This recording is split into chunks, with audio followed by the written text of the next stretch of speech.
Shalawama, shalawam, mes salutations, c'est Johnny, mais j'espère que vous allez bien. Pour ma part, je vais bien grâce au Tout-Puissant.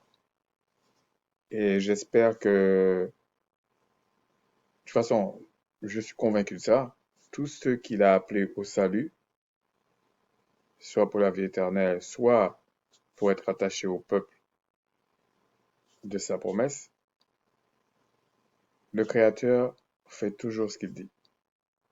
De toute façon, c'est pour celui qui n'est pas le Tout-Puissant, qui peut douter de ce qu'il va dire. Peut-être ça a marché, peut-être ça n'a pas marché, mais le Tout-Puissant, ça marche forcément. Voilà, c'est comme ça. S'il le permet, euh, je vais faire une autre vidéo qui va au moins parler de certaines choses qui expliquent pourquoi certaines choses fonctionnent comme ça. OK? Je ne veux pas en dire plus parce que je ne sais pas si je vais la faire vraiment, mais tout est préparé pour ça. Donc, je vais essayer de regarder peut-être ce que je dois dire, ce que je dois pas dire, je vois. Mais c'est intéressant. En fait, même cette vidéo-là, euh, le but, c'est pas de se faire passer pour ce qu'on n'est pas. C'est pas ça. Le but, c'est au moins de s'interroger sur certaines choses et de voir que vous pouvez pas, vous pouvez pas balayer d'un revers de la main les lois, contrairement à ce que les catholiques, on va dire les soi-disant chrétiens, racontent, qui est une aberration en fait. C'est comme une aliénation. C'est pas possible. J'espère en tout cas que ceux qui appartiennent au Créateur, de toute façon, je n'ai pas de doute sur ça, tôt ou tard, si tu dois rentrer dans la bergerie, tu vas rentrer. Tôt ou tard. Donc, parce que ce qu'il dit, ça se réalise. Forcément. Donc, s'il parle sur toi, c'est sûr que ça va marcher. Que ce soit dans le oui, entre guillemets, là, que ce soit dans le non. Hein. C'est ça le problème. Et on va voir aussi, je ne sais pas si là on va le voir, mais les manifestations, un jour je vais essayer de faire une petite récap sur ça, si le Tout-Puissant me le permet. Les manifestations, elles se font dans le oui comme dans le non. Ce que je veux dire, les miracles ne te garantissent pas que tu es dans le salut. Ça, c'est faux. Et c'est ce qu'on a fait croire. Et on trompe beaucoup de personnes avec ça. Donc, j'espère que ceux qui appartiennent au Créateur vont bien et que, qui voient ma vidéo ou pas, hein, vont bien. Voilà. Euh, et que le plan du Créateur, de toute façon, s'accomplira toujours. Il s'accomplira toujours. C'est pour ça que des fois, je ne parle pas directement de la loi, mais vous allez voir que je parle toujours de la loi, en fait. Toujours. Parce que c'est incontournable. C'est comme si quelqu'un qui est en train de me parler euh, du climat, et puis il me dit non, là maintenant, les saisons, on s'en fiche. Vous-même, vous allez dire, mais c'est un malade. Du moment qu'il parle du climat, il parle des saisons. C'est comme ça. Donc, du moment que tu parles des Écritures, tu parles de la loi. C'est obligé. Je parle pour ceux qui a expérimenté certaines choses, qui comprend certaines choses. Sinon c'est pas vrai. La personne est en train de perdre son temps et de faire perdre son temps aux autres. Euh, pour continuer, on va prendre une ou deux minutes là. Euh, j'ai regardé toute la mascarade qu'il y a un peu dans les pays occidentaux et tout. Ils comprennent toujours pas que c'est terminé. C'est terminé. Et c'est pour ça que je dis, ben, tout le monde criez, criez. Vous dites que vous êtes dans telle religion, criez, criez. Ça changera rien. Ça va se passer comme il a promis. C'est comme ça.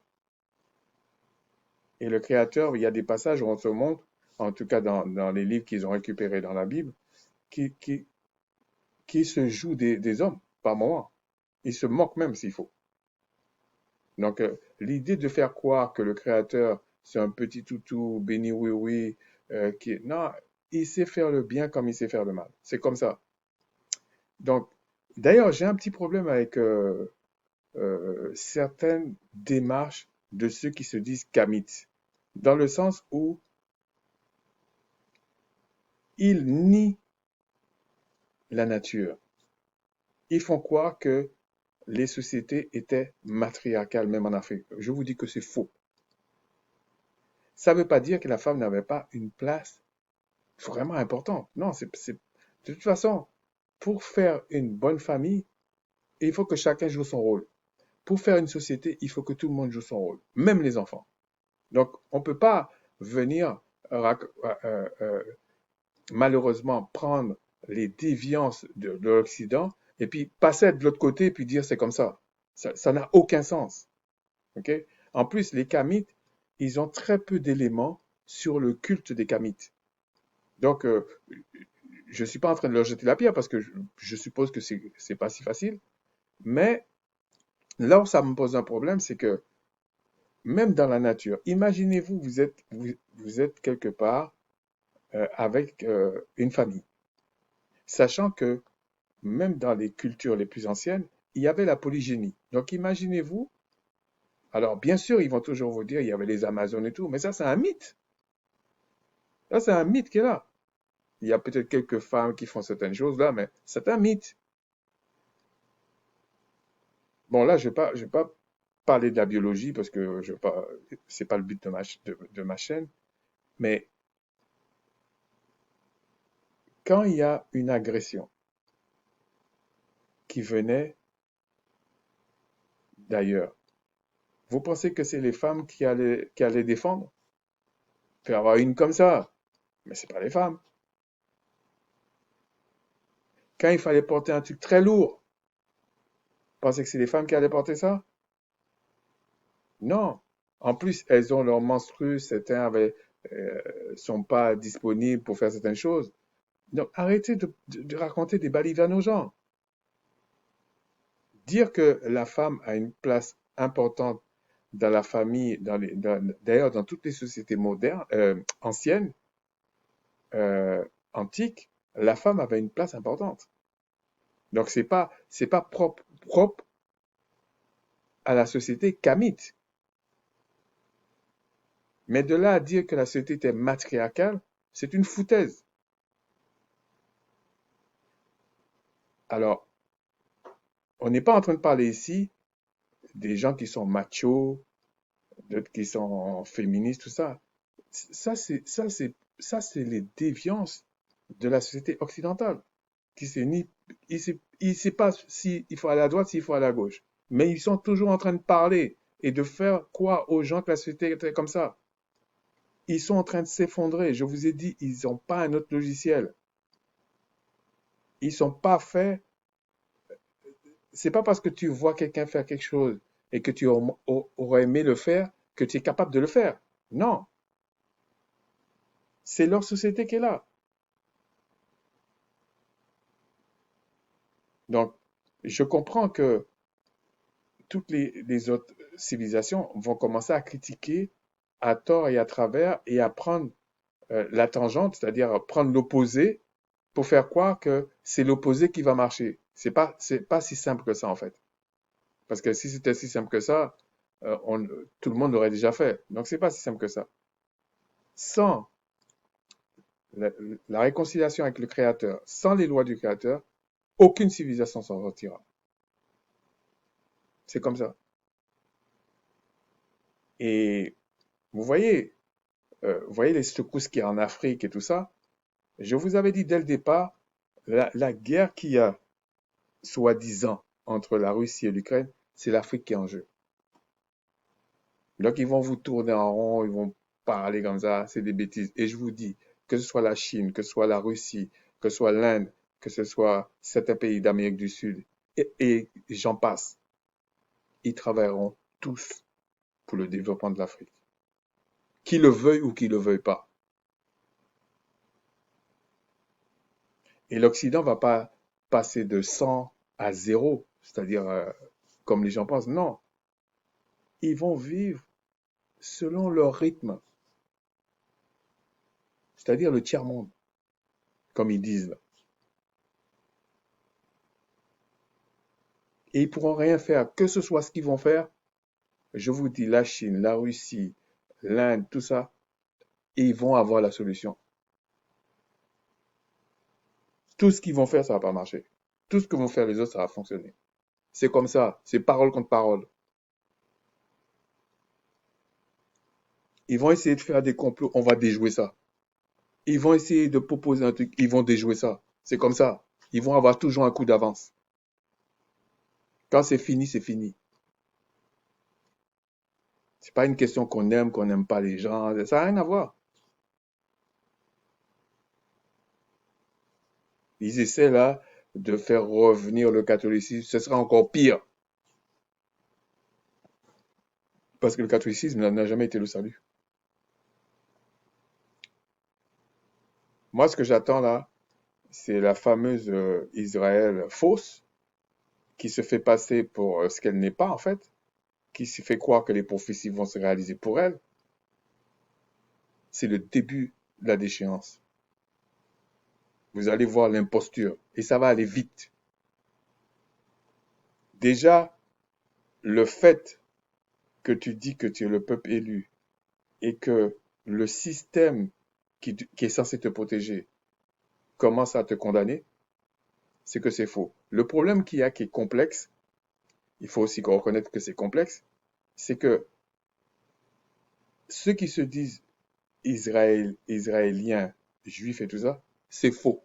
Ils sont pas ces gens-là. Mais l'autre qui se dit sémite aussi dans le sens arabe et tout, c'est faux aussi. C'est ça qui est compliqué.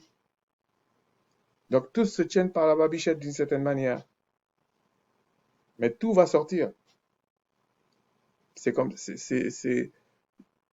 ce que le Créateur a dit qu'il va se faire. C'est pas ce que le scénario que le diable essaie de mettre en place. Ça marchera pas. Ça marchera pas. Donc, on va continuer avec... là, c'est pour se poser quand même des questions. C'est-à-dire que on va essayer d'aborder les questions, ok? Euh, je vais peut-être titrer cette vidéo Qu'est-ce que la justification et pourquoi cela en fait? Pourquoi la justification? Parce que les gens pensent que les écritures n'ont pas de sens. Alors, c'est vrai qu'il y a plusieurs approches. Il y a des personnes, je connais des frères qui vont s'intéresser qu'au texte écrit en hébreu ancien. Et c'est pas mauvais. Il y en a d'autres, comme moi par exemple, qui vont prendre tous les textes, que ce soit en grec ancien, que ce soit en hébreu ancien. Je rejette que quand c'est pas cohérent, quand j'ai pas compris, c'est pas cohérent, je rejette. Si je comprends beaucoup plus tard, je reprends. Mais dès qu'il y a une incohérence, là, je mets un bémol. Même si c'est écrit en hébreu. Je mets un bémol parce que j'ai pas compris ou alors c'est pas vrai. Il faut pas être naïf. Bon. Donc, et je vous dis, les évangiles qui sont écrits en grec ancien ne sont pas incohérents avec les textes en hébreu ancien. Non. Et certains sont beaucoup plus profonds qu'on imagine, c'est-à-dire avec certains détails. La différence, d'ailleurs, dans toutes les Écritures, c'est que il y a la loi et puis il y a euh, des témoignages historiques, des témoignages spirituels, on va dire, qui fait que si tu ne comprends pas ces témoignages, tu ne comprends pas forcément la loi. Tu ne comprends pas comment ça fonctionnait et pourquoi il y avait ça. Donc, ça demande un peu de réflexion, voire beaucoup, et c'est très compliqué si c'est pas le créateur qui t'explique. Alors, vous allez rencontrer des gens euh, très volubiles verbalement, qui se déversent à droite à gauche. Et je vous assure, il y a même certains qui ont dit, ouais, ce pasteur-là, il est un crack. Je vous dis, c'est un nul. Parce qu'il y a des gens qui confondent la foi euh, qu'avaient les Israélites et la croyance. Et il y a des gens qui pensent ça. Je vais revenir sur la foi, si le Tout-Puissant le permet, avec un peu plus de détails pour vous faire comprendre que, en fait, la foi et la loi, c'est la même pièce avec deux faces. Tu ne peux pas dire que tu as la foi si tu ne considères pas l'autre face de la pièce, qui est la loi. Et tu ne peux pas dire que tu pratiques la loi si tu ne considères pas l'autre face, qui est la foi. Seulement, il faut comprendre qu'en réalité, il y avait une alliance qui te, on va dire, qui te garantissait, qui te promettait 120 ans, qui était pour la purification de la chair, mais qui était liée à 120 ans en durée de vie, on va dire, pour un individu. Mais ça pouvait faire 80 ans, mais on va dire en général 120 ans. Alors que l'alliance nouvelle qu'on a parlé même que les Israélites attendaient, c'est pour l'éternité. Ce qu'on a appelé dans la nouvelle alliance, ce qu'on appelle la nouvelle alliance, la vie éternelle. Mais ils ont fait quoi aux personnes? Puisqu'ils te disent que Dieu en trois personnes, en plusieurs personnes. S'ils pouvaient dire en 200 personnes, il aurait dit. Mais encore dans leur cabale et tout ça, c'était mieux de dire trois. Ils auraient pu dire sept aussi. Peut-être ils ont cherché sept, mais ça n'a pas fonctionné. Donc ils ont dit trois. Mais dans la réalité, je vous dis, il n'y a aucune différence entre le Saint-Esprit et l'Esprit. C'est une pièce avec deux faces pareilles. Donc, c'est une question, si on peut expliquer comme ça, il y a une manifestation, il y a ce qui est immanent et ce qui est transcendantal. C'est-à-dire qu'il y a une partie qui rentre dans le monde, qui rentre dans la création, et une partie qui est hors de la création. Et ce qui est logique, puisque pour créer, il fallait que le créateur soit hors de la création. Voilà. Mais je ne vais pas rentrer dans trop de détails là-dedans, parce que c'est pas l'objet de la vidéo. Donc, pourquoi la justification, en fait? Et je ne vais pas vous dire qu'est-ce que la justification, parce que euh, ça va être, comment je peux dire, euh, ça va être logique, ok? Mais il faut s'intéresser à ça. Parce que depuis le Jardin d'Éden, il y a quelque chose qui s'est passé. Alors, les gens peuvent dire que c'est une histoire. Les gens peuvent croire que c'est une fable. Mais il y a aussi des témoins. C'est pour ça que je vous disais que euh, un kamite peut venir me parler. Je m'en fiche. Il croit ce qu'il veut. Un bouddhiste peut venir parler. Il croit ce qu'il veut. Euh, je peux me l'encourager à croire ce qu'il veut. C'est comme ça. Donc, pour moi, ce n'est pas, euh, comment je peux dire ça?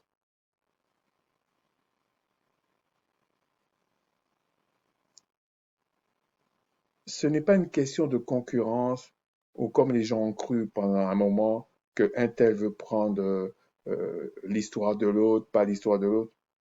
On n'est pas dans ça. On n'est pas dans ces trucs-là.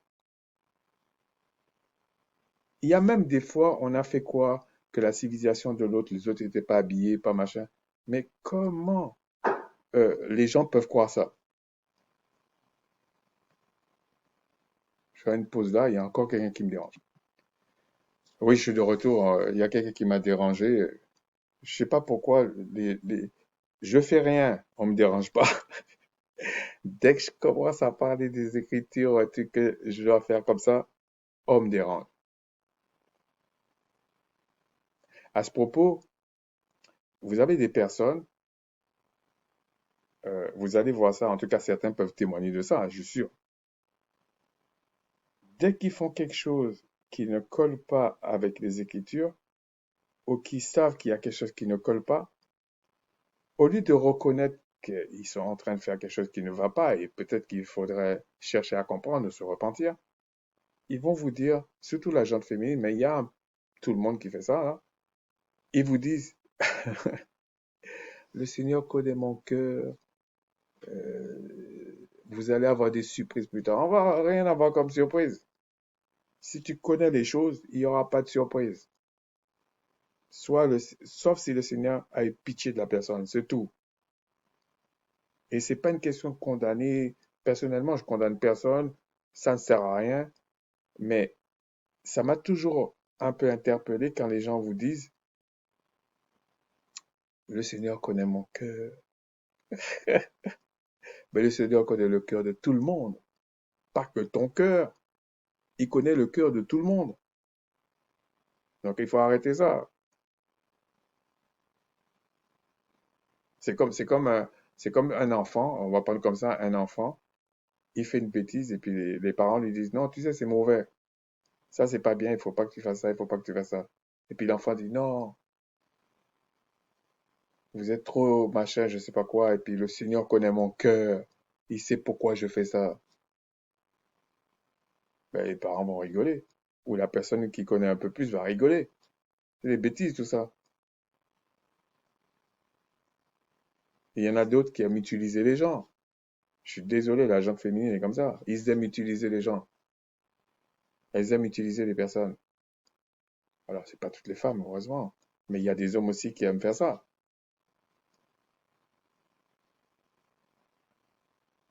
Donc, mais à un moment donné, c'est toutes ces choses-là qui devraient faire comprendre, en tout cas, à certains qui sont lucides. Ceux qui ne sont pas lucides, bon, ils ne sont pas lucides. Mais je parle de ceux qui sont lucides, que le péché, c'est une gangrène. C'est un cancer. Et que l'ancienne alliance n'a jamais réglé le problème du péché. Et c'est pour ça que dans l'ancienne alliance, on ne vous parle jamais de ôter le péché. On vous parle que ça dans les évangiles, que Christ est venu pour ôter les péchés. Mais ôter les péchés d'où? Il faut savoir où est le péché. Dans l'homme, c'est dans l'âme. Et s'il y a le péché, pas de communion avec le Créateur dans les promesses en Christ. Et il n'a pas fait ça pour tous les peuples, puisque c'est lui qui a mis le péché dans l'homme, dans tous les hommes, ou dans tous les humains, ou dans toutes les créatures terrestres. C'est lui qui a mis là-dedans. Alors quand j'entends des gens dire oui, mais euh, si tu crois en le Créateur, il ne peut pas avoir fait la guerre, c'est des bêtises. Mais c'est quoi ces bêtises-là en fait?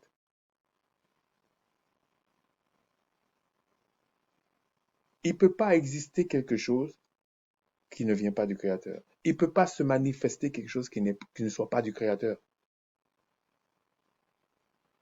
Mais il utilise, on peut dire, des outils différents, des vases différents, si vous voulez. Il utilise tout ce qu'il veut.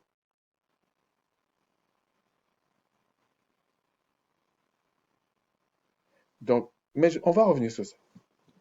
Si le Tout-Puissant me le permet, je reviens sur ça. Donc voilà, on va aller dans... mais avant ça, je vais quand même parler de ça un petit moment. Je vais essayer d'aller plus vite. Euh, je vais voir ça. Oui, je vais essayer de faire un raccourci.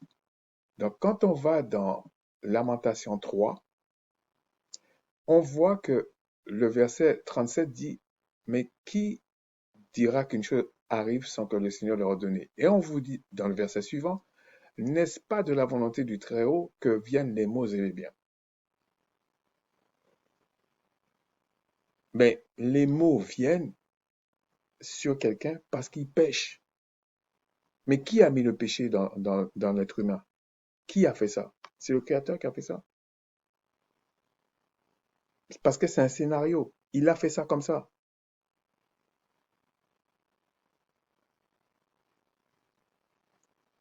Vous pouvez chercher à modifier votre nature, qui se fait facilement sur, la, sur la Terre, comme par exemple la chirurgie esthétique, des comportements, tout ça. Mais à un moment donné, ça sort.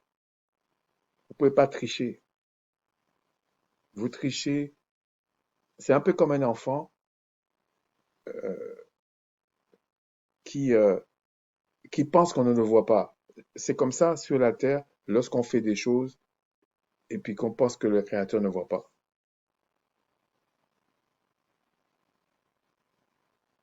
Combien de personnes, quand ils sont... Je prends un exemple d'un couple, parce que c'est ça qui colle le mieux là dans ce que je veux dire. Ça peut être un homme comme ça peut être une femme. S'il y a quelque chose qui ne colle pas, par exemple, la femme peut dire ça plus maintenant, mais l'homme le dit aussi. Oui, je peux vivre seul, machin, tout ça, tatati, tatata. Mais la personne ne réalise pas que vivre seul, c'est quelque chose de très difficile. Quand je dis vivre seul, comme un ermite, là, c'est-à-dire, parce qu'il y a des gens qui te disent je vis seul, mais ils fréquentent beaucoup de personnes. C'est pas que tu vis vraiment seul, là, mais même déjà là, c'est difficile. Parce que quand tu rentres chez toi, alors quand tu es assez jeune, tu vois pas le problème. Ou quand tu as des enfants à la maison, tu vois pas vraiment le problème. Tu vois que c'est dur, mais tu vois pas le problème. C'est quand il y a personne avec toi, là, maintenant. Quand tu passes tes journées, là, s'il n'y a pas quelqu'un qui t'appelle, j'ai vu ça avec quelqu'un de ma famille, avec qui je parle bien, euh, c'est un peu compliqué. La personne m'a dit ça. Et pourtant, c'est quelqu'un qui était déjà casanière. C'était une femme. C'est une femme. Elle était déjà casanière. Donc, c'est pas le fait d'être seule qui lui pose un problème. Mais là, elle réalise, elle comprend maintenant. T'es à la retraite. T'es plus au boulot, là. Et t'es chez toi. En plus, il y a une autre difficulté que moi, j'avais même pas pensé. C'est pas que le fait que des gens passent te voir ou les gens te téléphonent. Il y a encore la qualité des relations avec la personne. Parce que tu peux voir des milliers de personnes, mais tu n'as jamais une conversation sérieuse avec quelqu'un. Au bout d'un moment, ça t'affecte. Donc, ce que je veux dire par là, c'est que vous pouvez chercher à tricher, à camoufler des choses. Avec le temps, ça vous rattrape. Ça vous rattrape. Donc, je dis ça pour peut-être un frère ou une sœur qui pense euh, que les autres, que l'herbe est plus verte ailleurs, qu'il ne faut pas chercher à comprendre et que le Créateur aime tout le monde. Bien sûr. Continue comme ça alors. Alors ici, on vous dit que le Créateur, c'est lui qui ordonne les maux et les biens.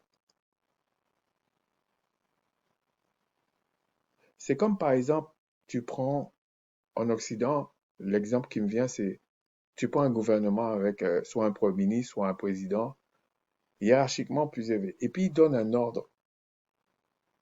C'est comme par exemple ce qui se passe en ce moment au Sénégal.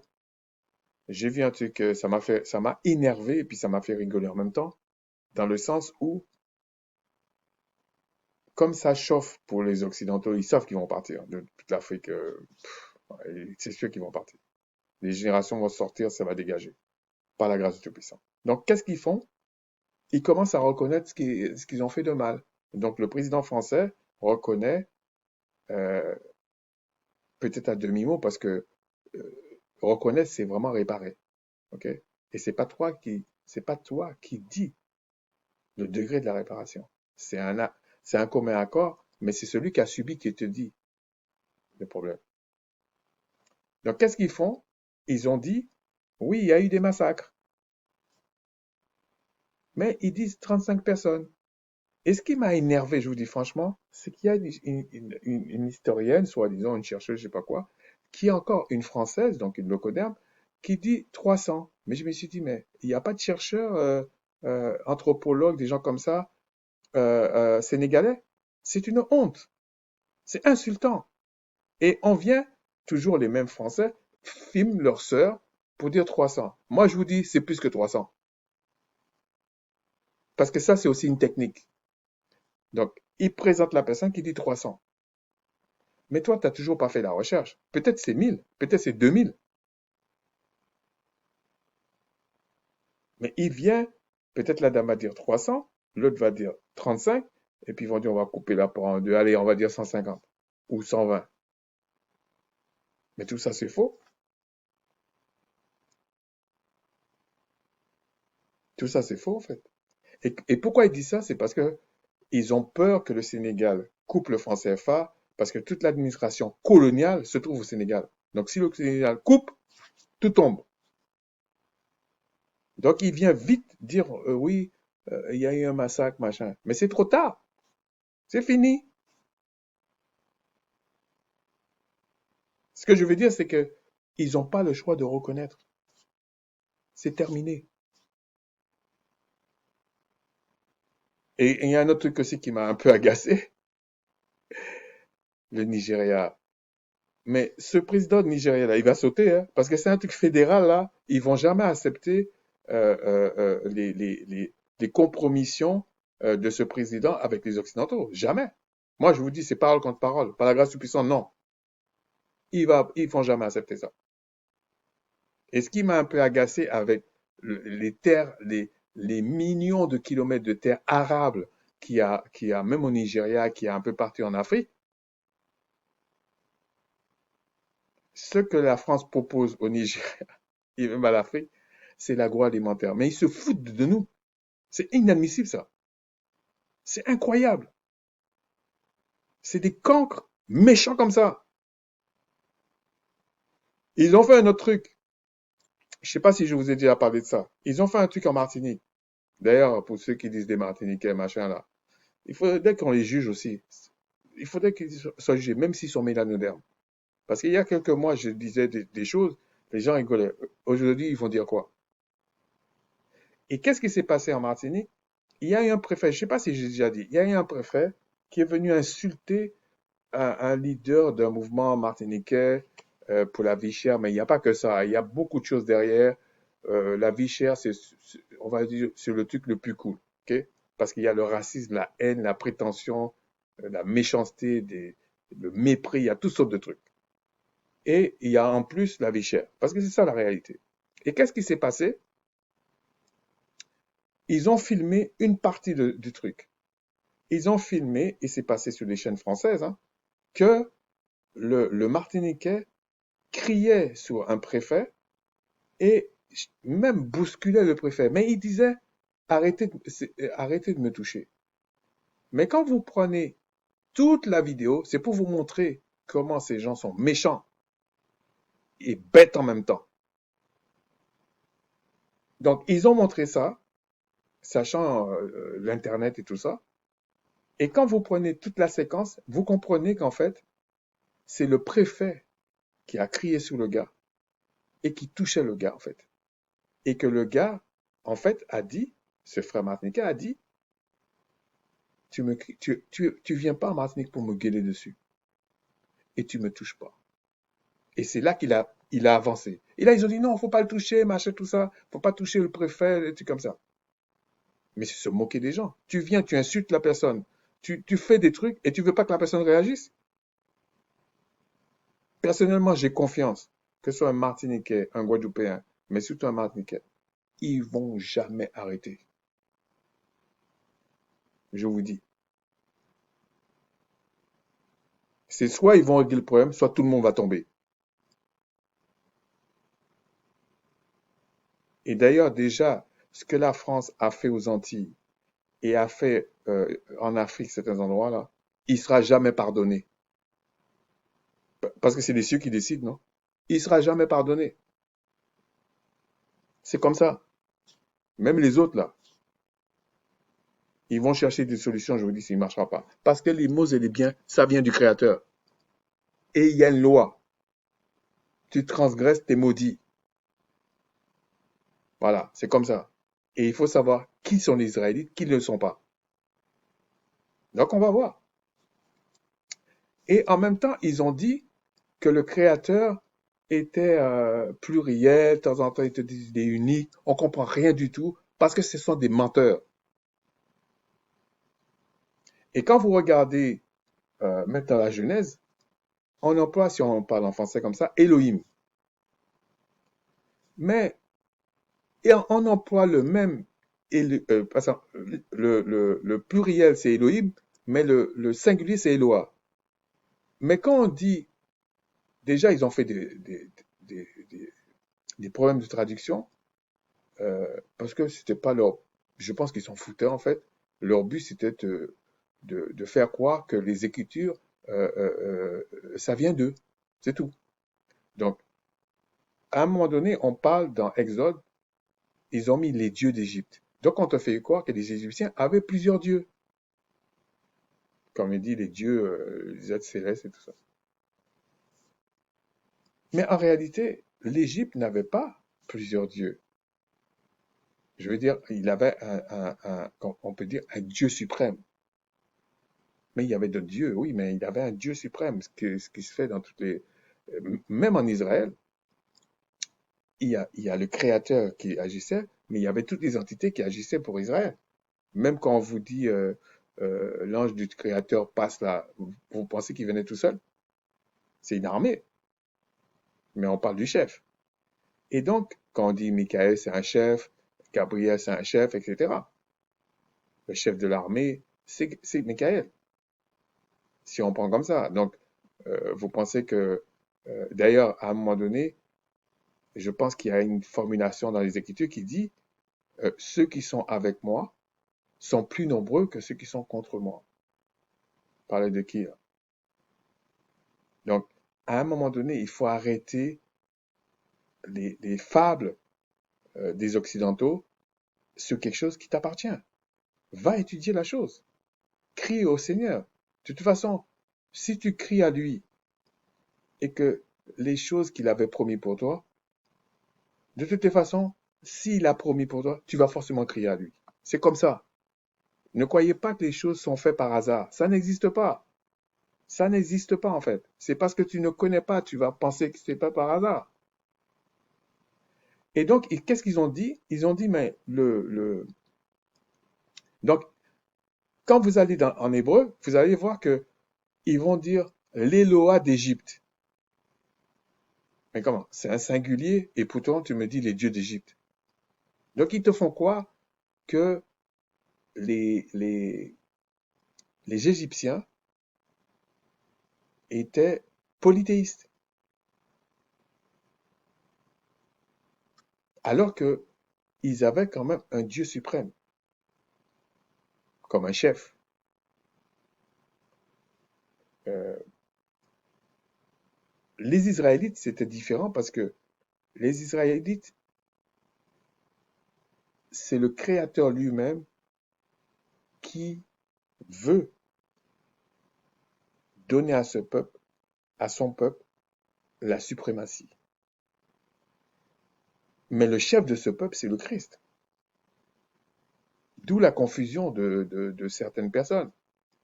Un Israélite ne devrait jamais être catholique, ni de près ni de loin, même les dénominations là. Couper avec ça. Et ça va arriver en masse. Hein. Alors, je comprends les Kamites qui veulent récupérer ça, mais en même temps, te dire oui, l'Afrique, il y a plusieurs peuples et tout. Mais les ADN va confondre même les Kamites. Les ADN, les haplogroupes, tout ça, ils sont même pas encore là-dedans. Il faut qu'ils étudient ça, au lieu de raconter n'importe quoi aux gens. Pour certains, en tout cas. Parce que certains Kamites savent très bien ces choses-là. Tout le monde n'est pas Kamite, comme tout le monde n'est pas Israélite. Pourtant, tu vois deux négroïdes. C'est comme ça. Donc, ils ont déjà triché sur le terme Elohim. C'est pour ça que il faut lire en hébreu, c'est vrai, mais il faut connaître le paradigme hébraïque, israélite, pour comprendre que Ceux qui se disent parfois, ils se disent israélites, même israéliens. C'est faux.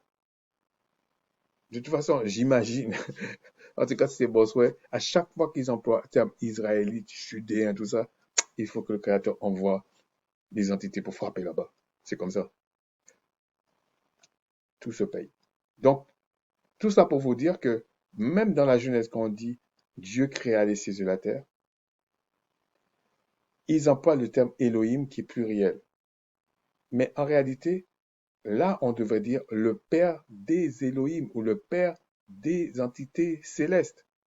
Parce que c'est lui qui te donne la mesure d'esprit pour pouvoir faire quelque chose.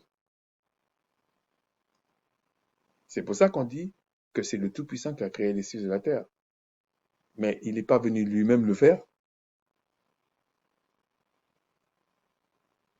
C'est le Tout-Puissant. Donc, il engendre ou il crée une entité et lui donne une mesure d'esprit qui fait ce que lui, il a dit. C'est la puissance à l'état pur.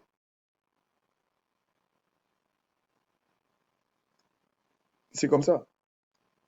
Donc, pour la justification, maintenant, il faut se poser la question, pourquoi il y avait la justification? Parce que ça a un sens. Donc, on va aller dans Romains 10 et on va lire de 1 à 13, je pense. Attendez. Ouais, de 1 à 13. Alors, je vais peut-être sauter des petits passages, mais dans d'autres textes, mais on va lire de 1 à 13. Donc, voilà ce qu'il dit. Frères, alors c'est une lettre attribuée à l'apôtre Paul aux Romains. Mais certains dénominationnels qui pensent qu'ils ont découvert quelque chose d'extraordinaire répètent ce que les catholiques leur ont dit.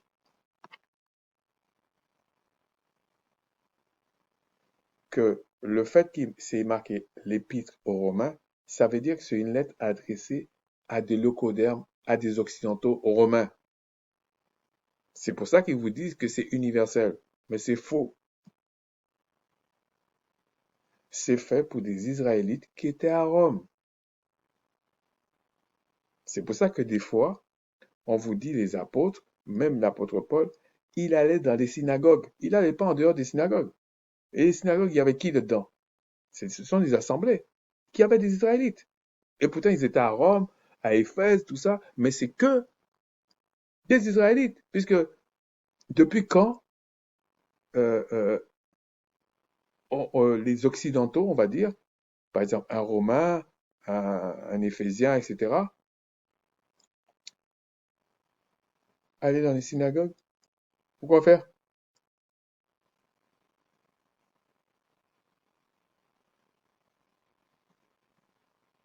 Alors, de 1 à 13. Frère, le vœu de mon cœur et ma prière, déjà il dit frère, le vœu de mon cœur, ma prière au Tout-Puissant pour eux, c'est qu'ils soient sauvés. Bon, qu'ils soient sauvés de quoi? Vous pensez que quelqu'un un Romain ou un gars de la Grèce, un occidental, euh, il avait la notion d'être sauvé ou pas? Ça n'existait pas pour lui. Je leur rends témoignage qu'ils ont du zèle pour le Tout-Puissant, mais sans intelligence. Et là, il parle, il dit, c'est des gens de sa famille. Et si on attribue cette lettre à l'apôtre Paul, Paul n'était pas un Romain, dans le sens romain. Il était un Israélite, un Benjamin. Et il était même un pharisien. Il n'y a aucun Romain ou aucun Grec ou aucun Grec ou aucun Romain, si on prend au sens large, qui euh, était pharisien. Ça n'a aucun sens.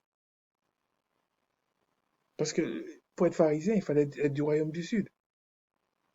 Il fallait soit être de Juda, peut-être Lévi ou Benjamin.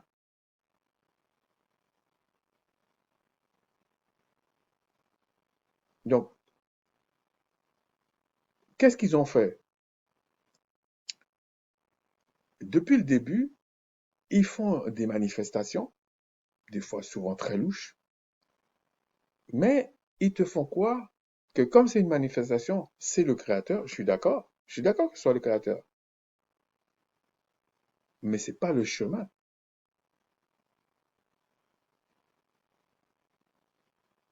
C'est pas comme ça que ça fonctionne. C'est pas parce que il y a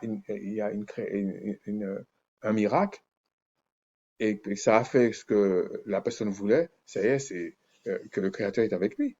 C'est pas ça.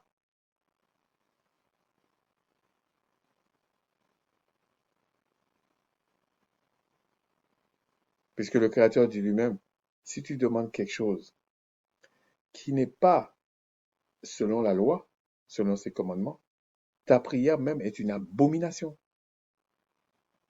Mais c'est pas parce que ta prière est une abomination qui t'exaucera pas.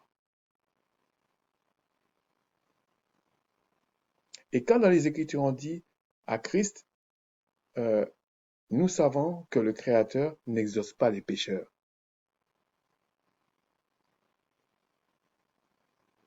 Là, il parle de quoi si je prends tout ça là? En fait, il parle des promesses. N'exauce pas dans le sens des promesses, des bénédictions. Et c'est pas parce que le Créateur t'exauce, oui, t'exauce, puisque c'est lui qui ordonne les biens et les maux, que c'est pas parce qu'il t'a exaucé que c'est selon la promesse. Et d'ailleurs, si on analyse bien les promesses, si tu marches comme ça, tu as les bénédictions. Si tu marches comme ça, tu as les malédictions. Donc arrêtez de croire que il suffit de croire comme ça une croyance et puis on fait une petite tête comme si on est tellement saint que le Créateur va tomber dans le panneau. Ça, c'est ce que on vous a fait croire avec, avec leur mythe, en fait, que le Créateur, il a une barbe, qui est ceci. Mais arrêtez ça. Puis quand le Créateur a une barbe, c'est folie, ça. Ça ne veut pas dire que le Créateur a créé des humains et il leur a permis d'avoir la barbe, les hommes. Mais le Créateur lui-même n'a pas de barbe. C'est lui l'Esprit. C'est pour ça que le Christ dit, le Père est en moi et je suis dans le Père. Le Père est en moi. Parce que, si vous voulez, le Christ ne peut pas être animé, ne peut pas exister sans l'Esprit du Père. Mais le Père peut exister, peut être animé sans le Christ. Donc voilà ce qu'il dit. Je leur rends Je leur rends le témoignage qu'ils ont du zèle pour le Tout-Puissant, mais sans intelligence, ne connaissant pas la justice du Tout-Puissant et cherchant à établir leur propre justice, et ne sont pas soumis à la justice du Tout-Puissant. Il y a beaucoup de choses là-dedans. On vous dit, ils ont du zèle pour le Tout-Puissant. Dans l'esprit dans lequel l'apôtre Paul parle ici, le zèle, on savait que le zèle pour le Tout-Puissant, c'était le royaume du Sud qu'il avait. On savait ça. Et que là, il parle de justice, mais dans le sens de justifier. Et quand on te dit justice, tu es censé euh, répondre à certains critères. C'est comme quelqu'un qui a commis un crime, il passe en justice, ou qui ne commet pas un crime, il passe en justice, et on lui dit non, il est innocent, il n'a pas commis de crime, on le libère. Ou tu attaques quelqu'un en justice, oui, il a fait ça, on fait une enquête, on constate que la personne est innocente, c'est toi qui va être soit à l'entour d'ailleurs, parce que s'il y a vraiment quelque chose qui s'est passé, ils vont faire une enquête, puis c'est toi-même qui l'as fait. Ou alors, on va dire, tu dois des dommages et intérêts à l'autre que tu as accusé faussement. Maintenant, c'est le Créateur qui dit, non, je t'ôte les péchés. Je t'enlève les péchés. Ben, s'il t'enlève les péchés, tes problèmes sont résolus. Il peut t'éduquer, il peut t'instruire, il peut te Il peut t'apprendre plein de choses, il peut t'expliquer le pourquoi du comment, etc. Et voilà ce qu'il dit. Car Christ est la fin de la loi pour la justification de tous ceux qui croient. Et lorsqu'il dit la fin de la loi, les gens ont pensé que... attendez, je vais voir s'il y a ça ici, parce que je ne veux pas trop perdre de temps sur ça. Je pense que c'est 9.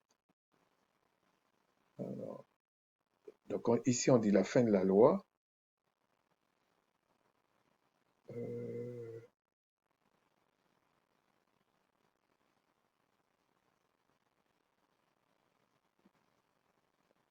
c'est parce que et dans la même lettre, il y a une formulation. Ok, alors je vais regarder ça.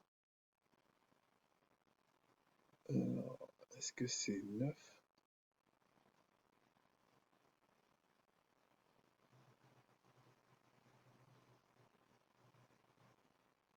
Attendez, je vais vous revenir là parce que je pensais que c'était 9. Peut-être c'est 7, on va voir. Oui, je suis de retour, excusez-moi pour ça. En fait, c'est parce que c'était c'est dans le même livre, mais c'est dans Romains 6.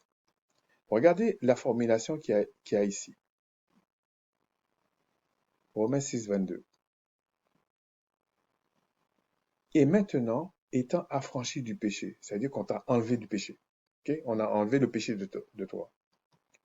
En tout cas, il n'y a pas. C'est comme un cancer, le péché. Donc, on t'enlève ça. Et étant affranchi du péché et devenu esclave du Tout-Puissant, je vous ai déjà dit, c'est pas le mot esclave, c'est serviteur du Tout-Puissant. Parce que esclave,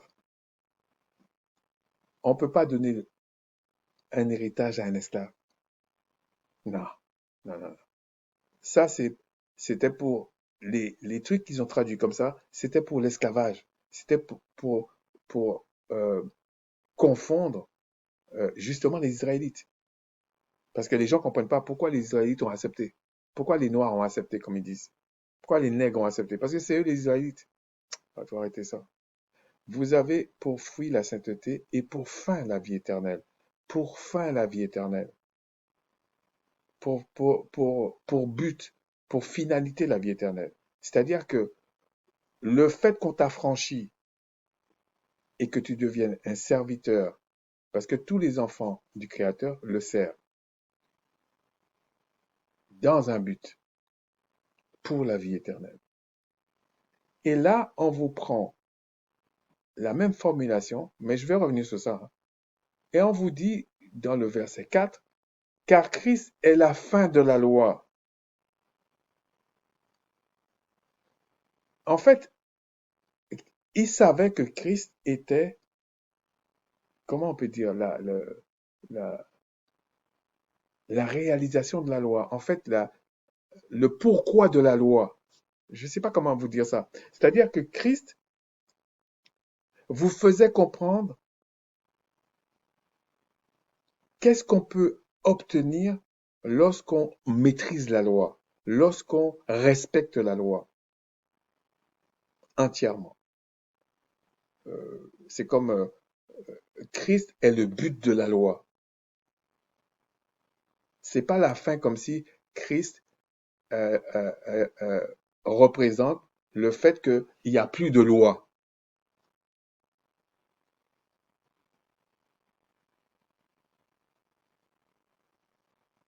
Prenons notre exemple. Aujourd'hui, prenons quelqu'un qui pratique, enfin qui croit en la Bible et tout ça, tous ces imposteurs-là, il faut dire la vérité, qui croient en la Bible et qui prétendent des choses. Ils mangent, ils boivent, ils se marient, ils subissent euh, euh, les saisons, ils ont besoin de dormir, ils se fatiguent, ils vieillissent, tout ça. C'est pas la loi, ça? C'est pas la loi dans la terre, là? Mais ils ont cru en Christ, ils te disent, moi, je suis sauvé. Mais pourquoi il y a encore la loi? Faut arrêter de mentir aux gens. En effet, Moïse Macha définit ainsi la justice qui vient de la loi. L'homme qui mettra ces choses en pratique vivra par elles. Mais si vous lisez Habakkuk, Habakkuk dit, pourtant ils étaient soumis à la loi révélée à Macha, que la foi vient de ce qu'on entend et ce qu'on entend vient de la parole du Créateur. Pourquoi Habakkuk dit ça? C'est que quand il dit ça ici, il est en train de répondre à la question pourquoi Israël recherche la justice du Tout-Puissant? Pourquoi ils se sont trompés? Enfin, quand il dit ils se sont trompés, c'est que Israël, dans l'Ancienne Alliance, a cherché la justification, mais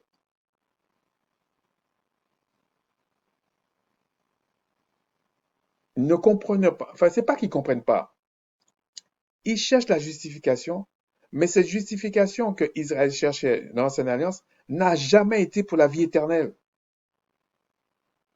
C'est bien pour ça que le roi David dit à un moment donné, il a reçu un oracle du Créateur qui lui dit, il y aura toujours un descendant sur ton trône. Déjà, quand il dit ça, ça veut dire que le roi David a intégré qu'il va mourir. Sinon, il n'allait pas parler comme ça. Ça voudrait dire, si le roi David avait, avait, avait une justification pour l'éternité, ben c'est lui-même qui allait rester sur le trône. Pourquoi il cherche une descendance?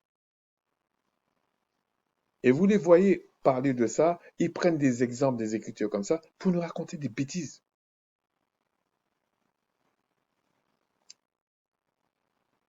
Et quand il dit ici, l'homme qui mettra ces choses en pratique vivra par elles,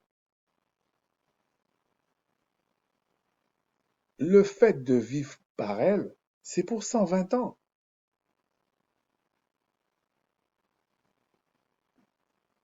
C'est pour ça, vivra par elles. Mais il fallait quand même les sacrifices d'animaux.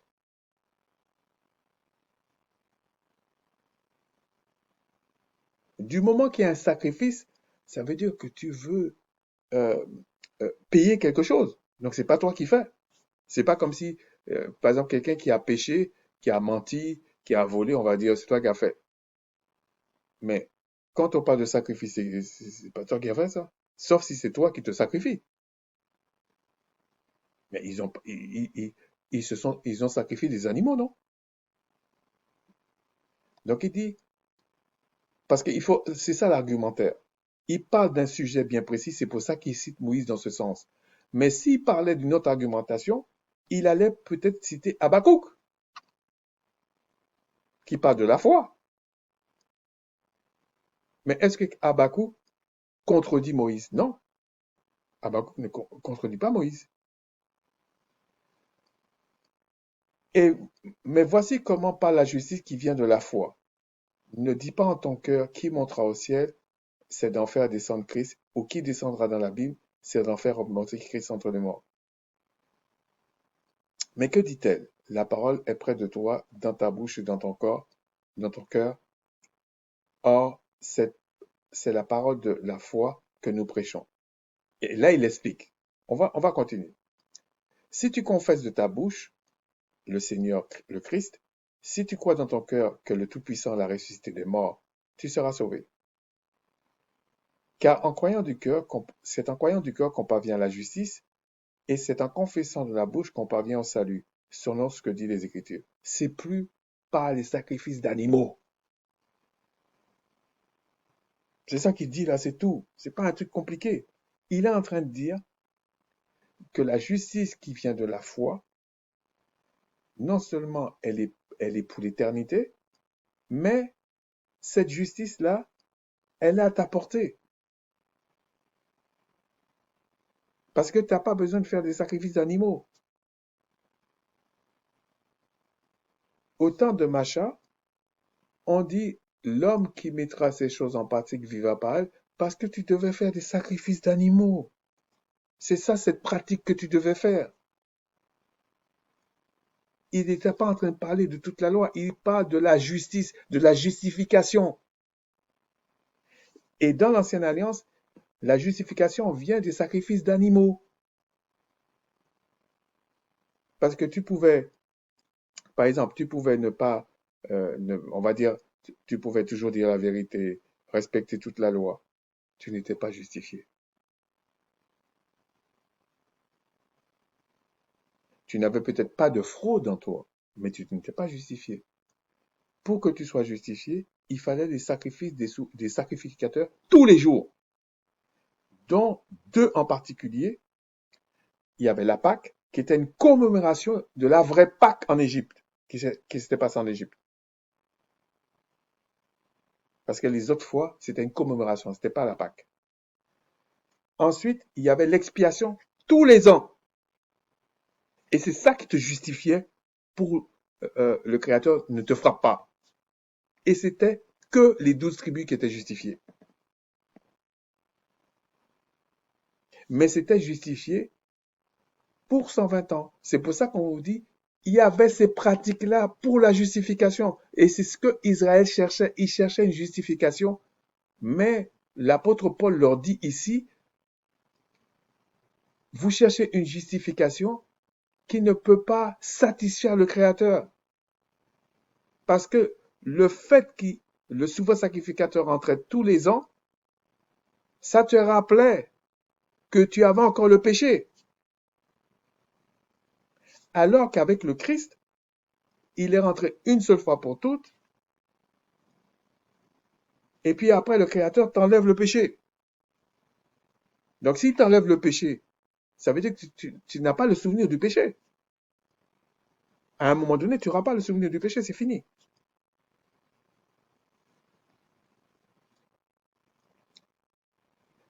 Et il dit, quiconque croit en lui ne sera point confus. Il n'y a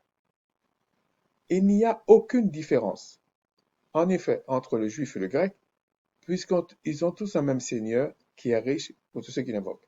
Car quiconque invoquera le nom du Seigneur sera sauvé. Il y a beaucoup de choses à dire dans le mot invoquer le Seigneur.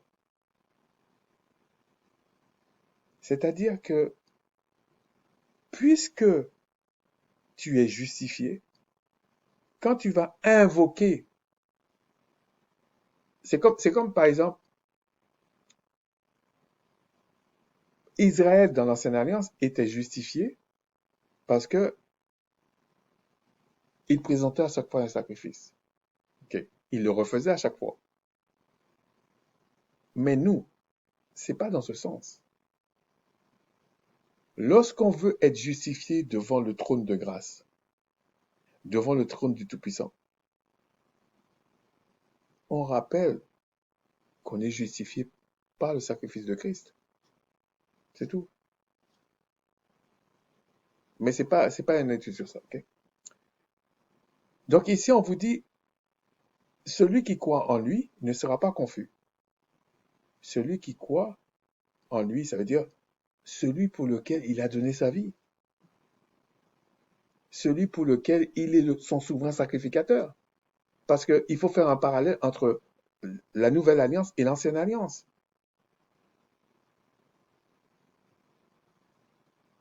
Ça n'a aucun sens que tu considères la nouvelle alliance sans considérer l'ancienne alliance. Ça n'a aucun sens. Et quand je dis l'ancienne alliance, euh, les lois révélées, enfin, quand je dis les lois sacrificielles révélées à Macha. Parce que la loi a toujours été là. La justification révélée par Macha. Si il faut être précis.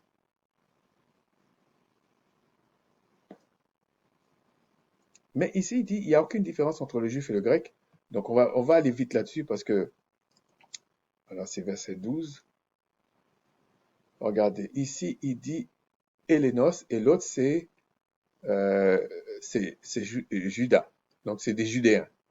Donc là, il parle des Juifs judéens. Après, il y a des, je dirais, c'est pas une confusion, mais oui, c'est une confusion quelque part où on dit que tout le monde est juif, tout le monde est ceci. Non. Le peuple du Créateur, ils sont tous israélites, si on veut être précis. Mais dans les Israélites, il y a des Juifs. Ça, c'est les Judéens. Il y a trois tribus qu'on peut dire qu'ils étaient Judéens.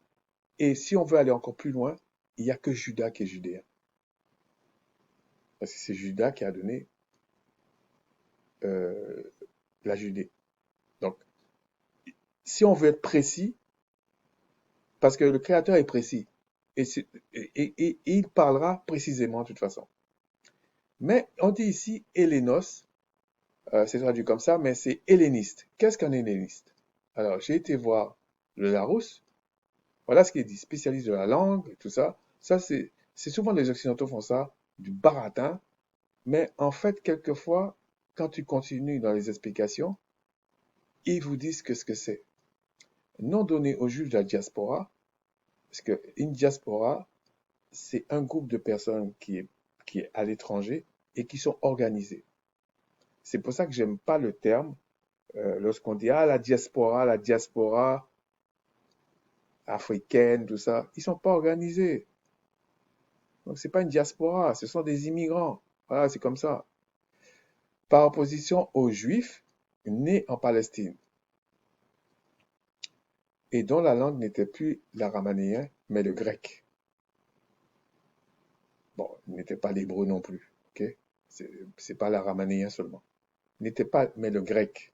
En fait, qu'est-ce qu'ils vous disent ici? Dans l'Église primitive, la fraction de la communauté chrétienne primitive de la langue grecque. En fait, qu'est-ce qu'il vous explique?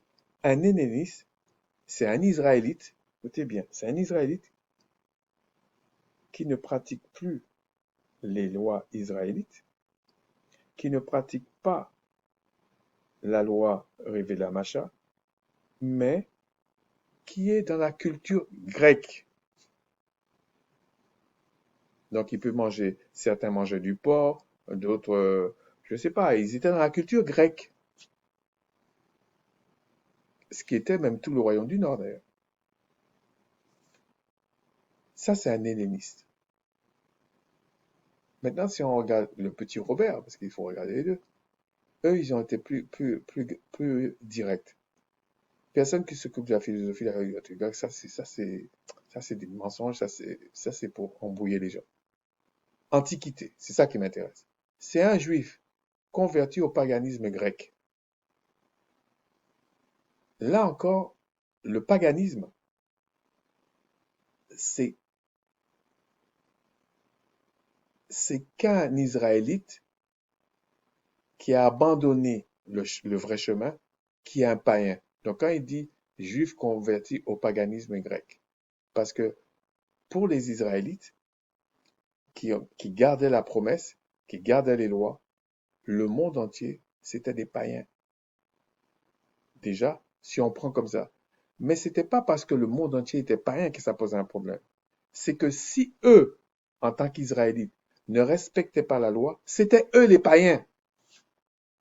C'est-à-dire que ça a évolué dans le temps. Mais en réalité, l'étranger pour un Israélite, c'était un étranger, point barre. C'est tout. Mais quand on parle de paganisme, de païen, c'est un Israélite qui a abandonné le chemin. Ça, c'est un païen. Donc, c'est pour ça que pour le royaume du Sud, le royaume du Nord, c'était des païens. Et si il y en avait un dans le royaume du Sud qui abandonnait les c'est-à-dire qui abandonnait toutes les pratiques de Macha, y compris les sacrifices d'animaux, c'était un païen pour les autres. Mais aujourd'hui, quand on dit païen, et c'est là qu'ils expliquent ça, converti au paganisme grec. Pour eux, un grec, c'est un païen. Mais ça, c'est l'évolution. C'est comme on te dira aujourd'hui, quand on parle de juifs, on te dit tous les Israélites sont juifs. C'est faux. C'est faux, en fait. Si on veut être précis, c'est pas vrai. Dans les Israélites, il y a des juifs. Dans les Israélites, il y a des païens. Mais en dehors des Israélites, il n'y a pas de juifs. En dehors des Israélites, il n'y a pas de païens, si on veut être précis. Et regardez, les juifs hellénistes de la Galilée, ça veut dire que c'était des juifs qui avaient adopté la culture grecque, qui avaient abandonné. Et quand il te dit les juifs de la Galilée, non, c'est les Israélites hellénistes de la Galilée, en fait. Parce que quand on dit juif, c'est quelqu'un qui était forcément, c'est un Israélite qui appartenait à Juda ou à Lévi ou à la tribu de Benjamin. C'est ça, un juif. Mais si tu veux être encore plus précis, un juif, c'est quelqu'un de la tribu de Juda. C'est un judéen, c'est quelqu'un qui habite en Judée, en fait. Voilà. Il faut être précis, en fait. Voilà. Bon. Ensuite, on va continuer. Bon, j'aurai un petit peu de temps, j'ai pas trop de texte, en fait. On va aller dans Acte 2, 29-39. On va peut-être pas tout lire. Mon homme frère, qu'il me soit permis de vous dire librement au sujet du patriarche David, ben c'est ça que je vous disais tout à l'heure, qu'il est mort et a été enseveli et que son sépulcre existe encore aujourd'hui parmi nous. Comme il était prophète et qu'il savait que le Tout-Puissant avait promis avec serment de faire asseoir un de ses descendants sur son trône. Donc quand le roi David pleinement dit, et que même d'autres reprennent ça, disent, parce que je crois que c'est l'apôtre Pierre qui parle là, il parle encore à des Israélites. Il n'est pas en train de parler au monde entier. Et là, il est en train de leur rappeler que si le roi David dit que on va faire asseoir un de ses descendants sur son trône, ça veut dire que le roi David, en même temps, dit qu'il va mourir. Donc le roi David, malgré tout ce qu'on peut expliquer, il n'avait pas la justification pour vivre 120 ans au moment où il dit ça, au moment où on lui fait la promesse. Maintenant, on va continuer. C'est la résurrection du Christ qu'il a prévue et annoncée en disant qu'il ne serait pas abandonné dans le séjour des morts et que sa chair ne verra pas la corruption. Alors que le roi David, on a vu sa corruption puisqu'il parle de son tombeau à ce moment-là. Donc c'est un descendant qui ne meurt pas. Et ce descendant-là n'aura pas de descendant sur le trône. Le roi David savait ça. Et voilà ce qu'il dit. C'est ce Christ que le Tout-Puissant a ressuscité. Nous en sommes tous témoins. Donc, si le Christ a été ressuscité et qu'on le considère comme un descendant du roi David, le Créateur ne peut pas être le descendant d'un humain. Arrêtez ça. Élevé par la droite du Tout-Puissant, il a reçu le Père, il a reçu du Père le Saint-Esprit qui avait été promis et il a répondu comme vous le voyez, entendez. Car David n'est point monté au ciel, c'est ce que je vous disais, mais il dit lui-même, le Seigneur a dit à mon Seigneur, assieds-toi à ma droite. Le Seigneur a dit à mon Seigneur. Donc le roi David savait qu'il avait un Seigneur qui allait être son descendant. Jusqu'à ce que je fasse de tes ennemis ton marchepied. J'ai déjà expliqué ça. On essaie d'expliquer pourquoi le Créateur a dit à Christ, mets-toi à ma droite jusqu'à ce que je fasse tes ennemis ton marchepied. Et en même temps, le Christ dit, si vous demandez quelque chose en mon nom au Père, je le ferai afin que le Père soit glorifié dans le Fils. Il y a, il y a quelque chose, pour ceux qui se posent des questions là, il y a quelque chose qui, qui semble ne pas être cohérent. Mais pourtant, c'est cohérent. Mais on va parler de ça une autre fois. Euh, que toute la maison d'Israël sache avec certitude que le Tout-Puissant a fait Seigneur et Christ, ce, ce Yasha que vous avez pendu au bois. Après avoir entendu ce discours, ils eurent le cœur vivement touché et il dit à Pierre, vous voyez, c'est Pierre qui parlait, et aux autres apôtres, oh frère, que ferons-nous? Vous pensez que quelqu'un d'autre qu'un Israélite va être touché avec un discours comme ça à l'époque?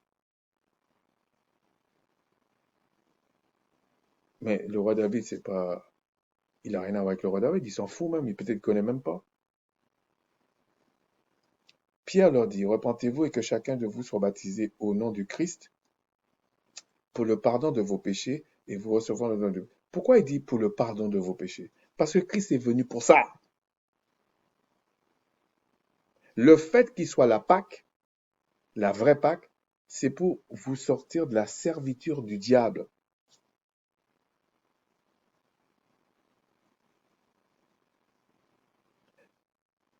On a expliqué déjà à Adam et Ève ça. La postérité du serpent blessera le talon de la postérité de la femme, mais la postérité de la femme écrasera la tête du serpent. C'est pour ça que Christ a été enfanté par Marie sur le plan humain, physique. Sinon, vous ne comprenez pas pourquoi il aurait pu venir sans. Pourquoi il est venu comme ça. Car la promesse est pour vous et pour vos enfants et pour tous ceux, est pour vous, pour vos enfants et pour tous ceux qui sont au loin, en aussi grand nombre que le Seigneur, notre pouvoir, les appellera. J'ai vu des gens dans l'illumination prendre ça pour dire, regardez, là aussi grand nombre que le Seigneur les appellera, c'est pour le monde entier. Ça veut dire qu'ils nient même les Écritures, même le contexte immédiat. Ils nient ça.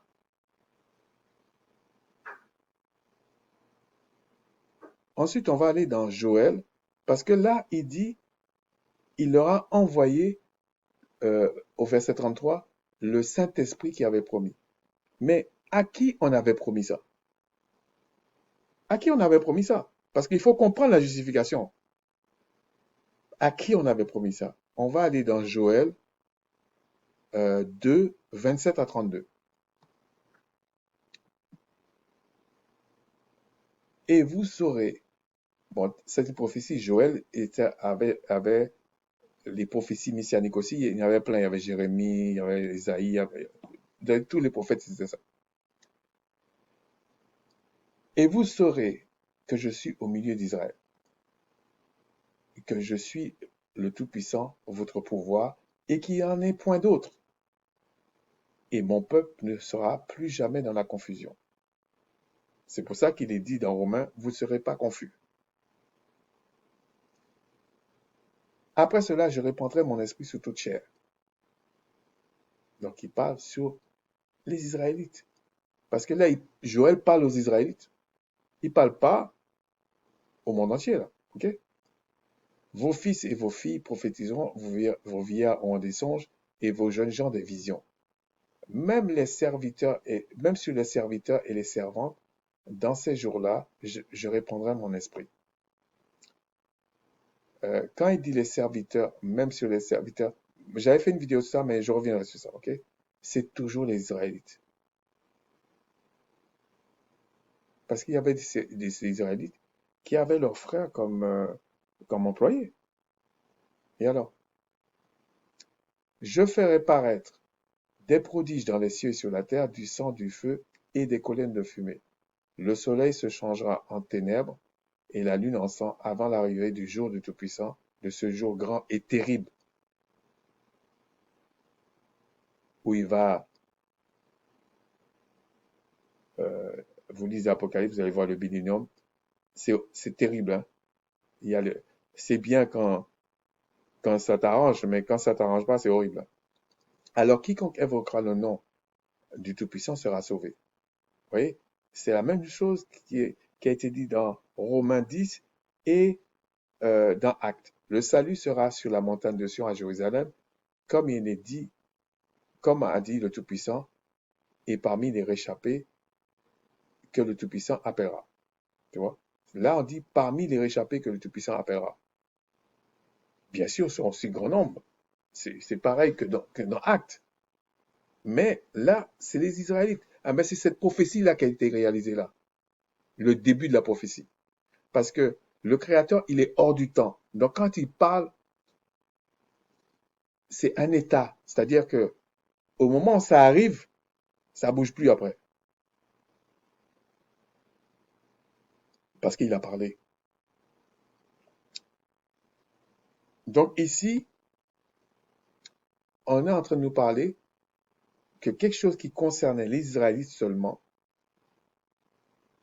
est réalisé. OK?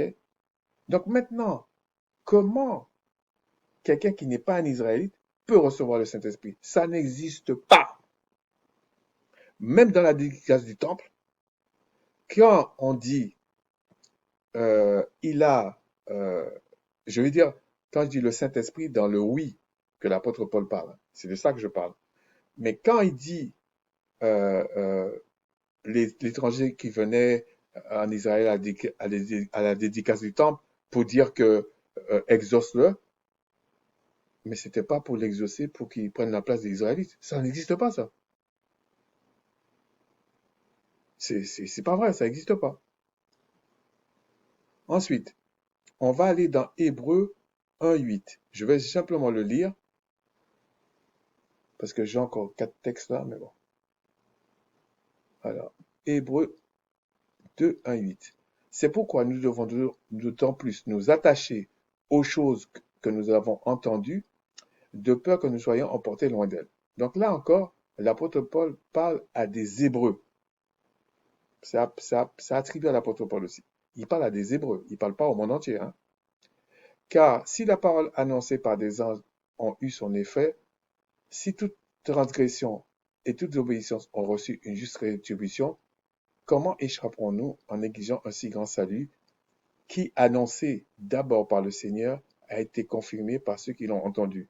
Le Tout-Puissant appuyant euh, leur témoignage par des signes, des prodiges et des miracles, et par les dons du Saint-Esprit distribués à sa volonté. Ce qui m'intéresse ici, regardez ce qu'il est dit. Cette parole a été annoncée par des anges, par des entités. C'est pour ça que je vous dis que dans Genèse, quand on dit Dieu créa les cieux et la terre, c'est une mauvaise traduction qui est là. C'est le Père des esprits, le Père des entités, le Père des Elohim, etc., a créé les cieux et la terre. C'est pas, même si vous dites directement les Elohim ont créé les cieux et la terre, mais qui a donné l'existence aux Elohim? Qui leur a donné le pouvoir de faire ça?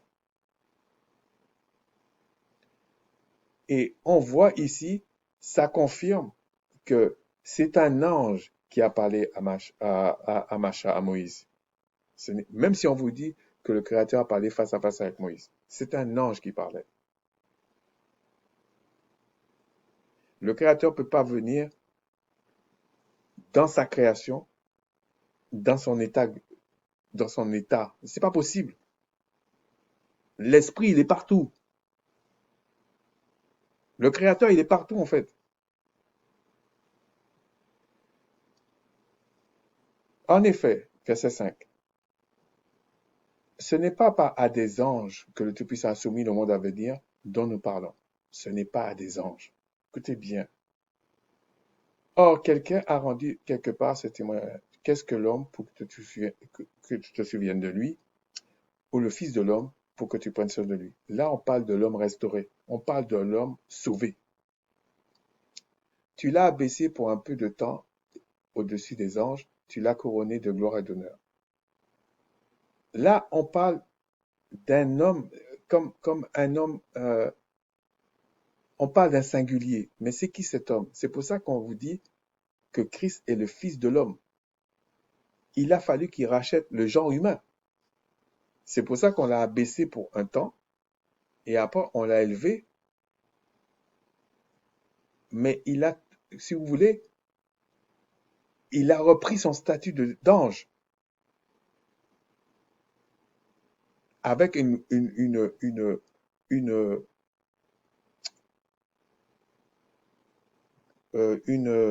mesure d'esprit au-dessus des autres, au-dessus des autres anges. Tu l'as baissé un peu de temps au-dessous des anges, tu l'as couronné de gloire et d'honneur. Tu as mis toutes choses sous ses pieds. C'est pour ça qu'il vous dit, ce n'est pas à des anges que le Tout-Puissant a soumis le monde à venir, le monde éternel. Ce n'est pas à des anges. C'est à des êtres générés comme le Christ. C'est des Adam. C'est pour ça qu'on dit que Christ est le dernier Adam. Donc il faut avoir cette nature-là et c'est le Christ, le Père donne ce monde à venir à gérer. Il n'a pas donné à des anges qui n'ont jamais connu la chair. Tu as mis toutes choses sous ses pieds, en effet, en lui soumettant toutes choses. Le Tout-Puissant n'a rien laissé qui ne lui soit soumis, qui ne lui fût soumis. Cependant, nous ne voyons pas encore maintenant toutes les choses lui soient soumises. Parce que quand le Créateur parle, c'est comme si, je vais prendre un exemple, c'est comme si le Créateur dit à 8 heures du matin, il va pleuvoir aujourd'hui, et puis il dit l'heure. Il dit, il va pleuvoir à 6 heures du soir. Mais toi, à 8 heures, tu ne vois pas la pluie. Il fait soleil, hein. Si tu es dans un pays chaud, là, tu vois pas la pluie. Mais à un moment donné, la pluie tombe à 6 heures.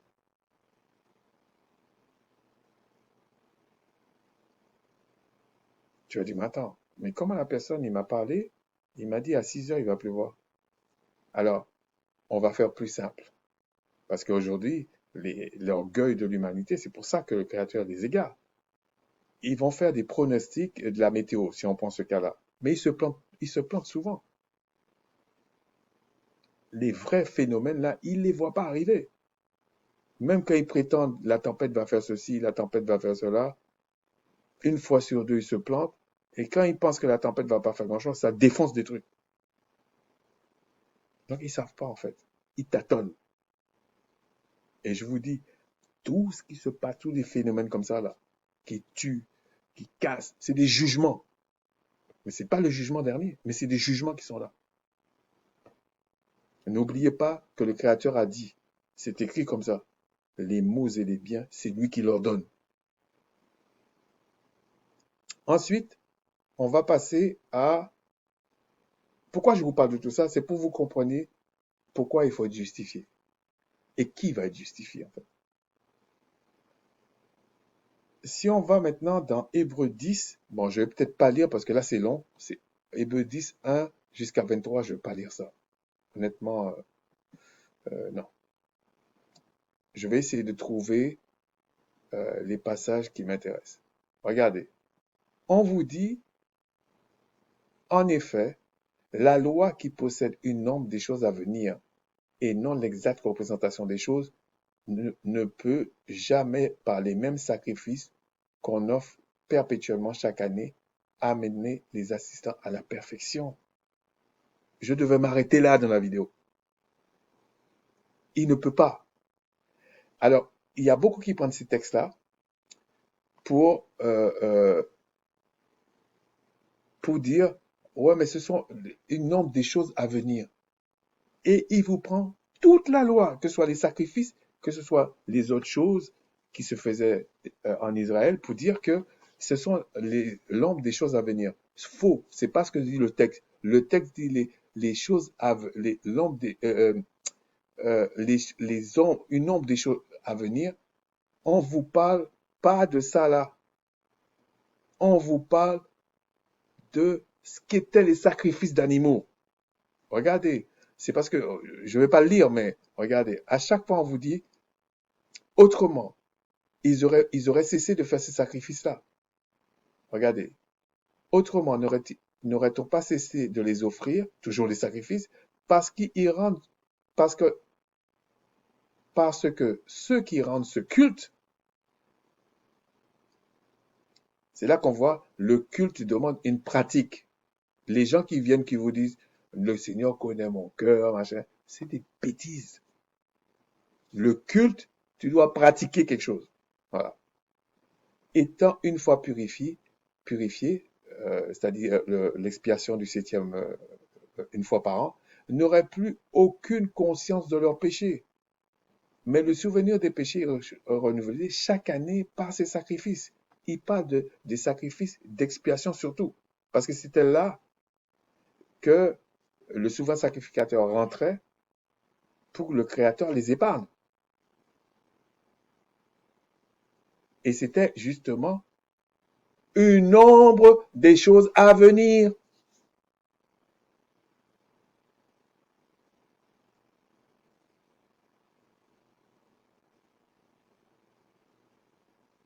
Parce que si on prend ça comme ça, comme les dénominations essaient de nous expliquer, à tort et à travers, malheureusement,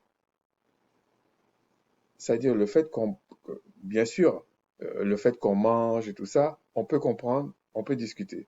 Mais on parle, on voit. Ça va être éternel, ça. Donc, si on prend les choses sans comprendre, sans décortiquer les choses, ils vous disent, en effet, la loi qui possède une nombre des biens à venir, là, ils vont prendre toute la loi. C'est pour ça qu'il y a le plaisantin, là, je vais montrer que la loi, machin, tout ça, que c'est caduque et tout. Mais ils savent même pas lire un texte. C'est comme si le Seigneur les a frappés d'égarement, en fait. En plein jour, en plein midi.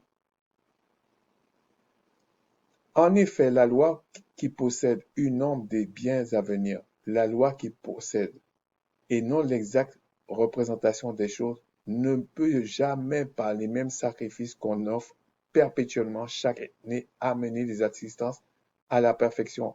Il parle des sacrifices d'animaux ne peuvent pas t'amener à la perfection. C'est impossible.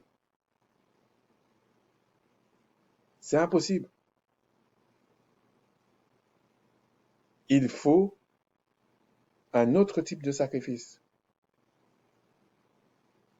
pour ôter les péchés. Parce que les sacrifices d'animaux ne t'enlèvent pas le péché. C'était pour la purification de la chair. Vous lisez ça dans Hébreux 9.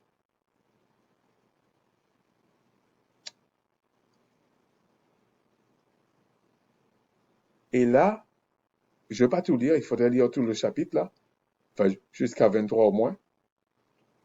Et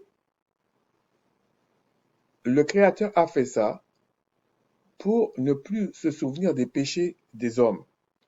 Donc il a mis le péché, il a enlevé le péché. Il a envoyé Israël en Égypte, il l'a retiré d'Égypte. C'est lui qui fait tout. Et quand il a envoyé Israël en Égypte, qui l'a empêché de sortir de l'Égypte? Mais pourquoi ça a été comme ça? Parce que déjà, l'alliance qu'il a fait avec Macha ne pouvait pas te justifier parfaitement, c'est-à-dire te justifier pour l'éternité avec toutes les prérogatives qui incombent à cette alliance-là. Donc il y avait, si tu fais ça, il y a le péché, il y a la malédiction, si tu fais ceci, si tu fais pas ça. Mais dans l'éternité, là, il n'y a pas le péché. S'il n'y a pas le péché, il n'y a pas de malédiction. S'il n'y a pas de malédiction, il n'y a pas d'échec. C'est ça qu'il faut comprendre. Bon, après, il explique que tu n'as pas besoin, mais il faudrait le lire, ok? Le but, c'est de comprendre euh, qu'il faut un sacrifice. Ah, je vais vous lire ça encore, qu'il a encore dit.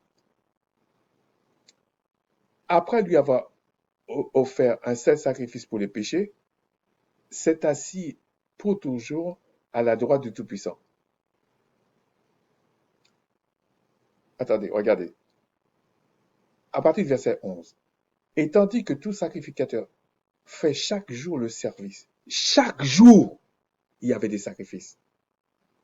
Mais les gens parlent plutôt de la Pâque, qui était une commémoration, et te parlent souvent du jour d'expiation, le 7e mois, du 10e jour, je crois, de l'année. Et offrent souvent les mêmes sacrifices qui ne peuvent jamais ôter le péché, qui ne peuvent jamais ôter le péché. C'est-à-dire que même aujourd'hui, là, vous prenez des gens qui se disent israélites.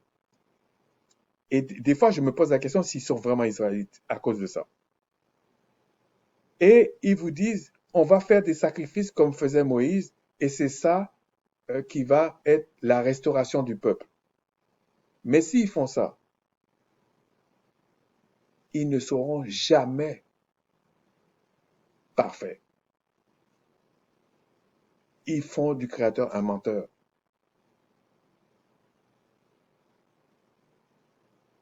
Ils ne le seront jamais. Ils seront, de façon hypothétique. Ça veut dire qu'ils sont en train de faire une alliance pour 120 ans.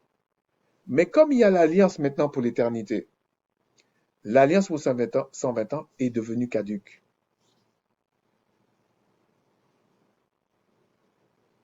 C'est-à-dire que si tu fais tout pour l'alliance de 120 ans, c'est le malin qui va venir. Et en parlant de ça, le malin et certains esprits n'ont jamais été engendrés ni créés, surtout créés, pour vivre éternellement. Donc le malin savait depuis le départ, même s'il vit des milliers d'années, qu'il y a une fin pour lui. Mais pour ceux qui sont en Christ, il n'y a pas de fin. C'est ça la promesse. Et vous comprenez pourquoi ils vont vous haïr.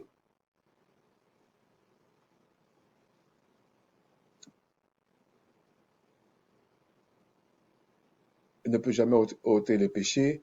Lui, pour avoir offert un seul sacrifice pour les péchés, s'est assis pour toujours à la droite du Tout-Puissant, pour toujours, attendant désormais que ses ennemis soient devenus son marchepied. Vous voyez, en attendant désormais, quand il dit en attendant, ça peut prêter à une certaine confusion.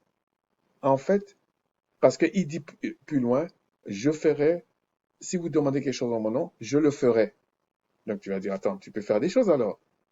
Mais c'est pas contradictoire en fait. C'est-à-dire que ici, on vous explique très bien qu'en fait, c'est la mesure d'esprit que le Créateur va donner au Christ qui fait que à un moment donné, il aura toute, en fait, si vous voulez, il a la puissance pour que ses ennemis deviennent son marchepied. C'est tout. C'est pour ça qu'il est dit, c'est l'esprit de victoire qui triomphe du monde. Donc, si tu as été justifié par le Christ,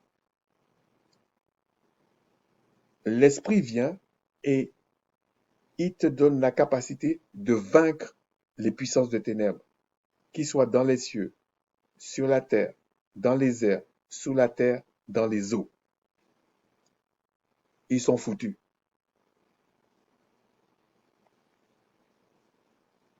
Ensuite,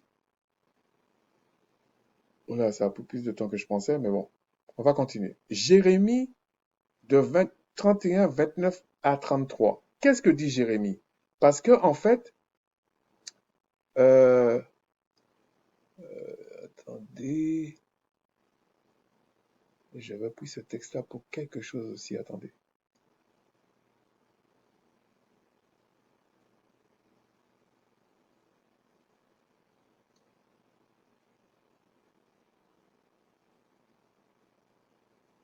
Il faudrait le lire parce que,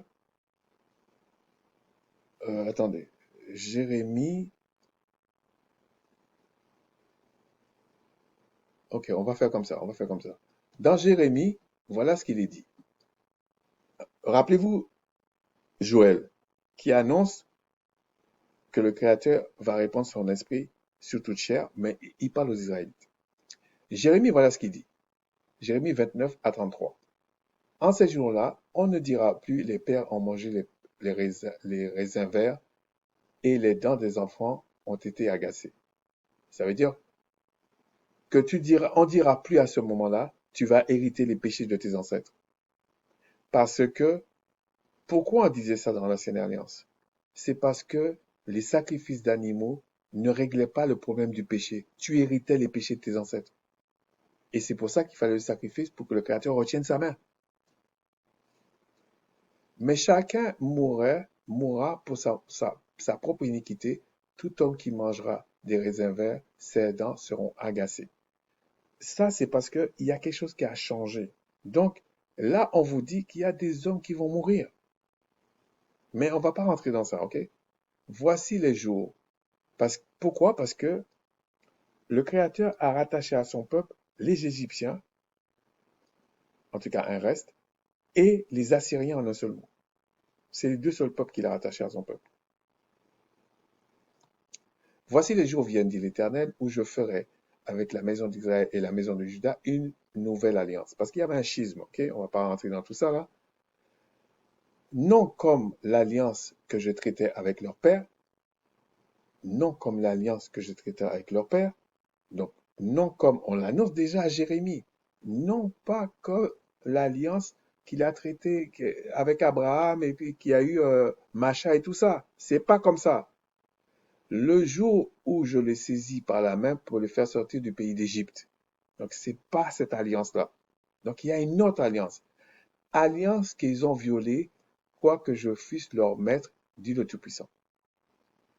Mais voici l'alliance que je ferai avec la maison d'Israël. Vous voyez, le premier cas, il parle du schisme, et le deuxième cas, il parle pas du schisme, il parle de la maison en globalité. Après ces jours-là, dit le Tout-Puissant, je mettrai ma loi au-dedans d'eux. Si je mets ma loi, il parle de la même loi. Ça veut dire que la loi ne finit pas. C'est parce que pour accéder à l'éternité, il faut que la loi soit dans ton cœur. Je l'écrirai dans leur cœur. Donc, je l'écrirai dans leur cœur. C'est pas eux qui vont essayer de se mettre ça dans le crâne. Je serai leur pouvoir et ils seront mon peuple. Voilà ce que dit Jérémie. Maintenant, on va aller pour finir, pas pour finir, mais on va lire simplement, toujours je le lis, mais pour vous faire comprendre, Hébreux 9, 11 à 15. Mais Christ est venu comme souverain sacrificateur des biens à venir. Vous voyez? L'autre, c'était l'ombre des biens à venir. Comprenez bien. Là, on vous dit, Christ est venu comme souverain sacrificateur des biens à venir. Comme souverain sacrificateur des biens à venir. Il a traversé le tabernacle plus grand et plus parfait, qui n'est pas construit de main d'homme, c'est-à-dire qui n'est pas de cette création. Donc, on peut toujours spéculer, on va dire, ouais, mais il est venu comme souverain sacrificateur. Mais un souverain sacrificateur n'a de sens que si vous regardez sur toute la planète, quand on dit souverain sacrificateur, on parle de tabernacle, tous ces trucs-là, c'est les 12 tribus d'Israël. C'est tout. C'est pas le monde entier. Et là, on vous dit sacrificateur des biens à venir. Ça veut dire que les biens à venir, c'est encore Israël. C'est encore les 12 tribus. Même si on parle de l'Égypte, même si on parle de la Syrie. C'est pour ça qu'on dit, si tu pêches, tu vas mourir. Dans Jérémie. Parce que la Syrie et l'Égypte ne sont pas justifiés par le souverain sacrificateur pour avoir la vie éternelle. Mais pas la vie éternelle. Car si le sang de taureau et des boucs, attendez, il a tenté une fois pour toutes dans le lieu très saint, donc là où entrait le souverain sacrificateur, s'il est rentré une fois pour toutes, Christ, il a amené quoi? En plus, il a dit à la Sidonienne, je suis venu que pour les brebis perdues de la maison d'Israël. Donc, il est venu justifier que les Israélites là-bas. Vous pouvez raconter ce que vous voulez pour certains. Non avec le sang des boucs et des veaux, mais avec son propre sang, ayant obtenu une rédemption éternelle. Ayant obtenu une rédemption éternelle.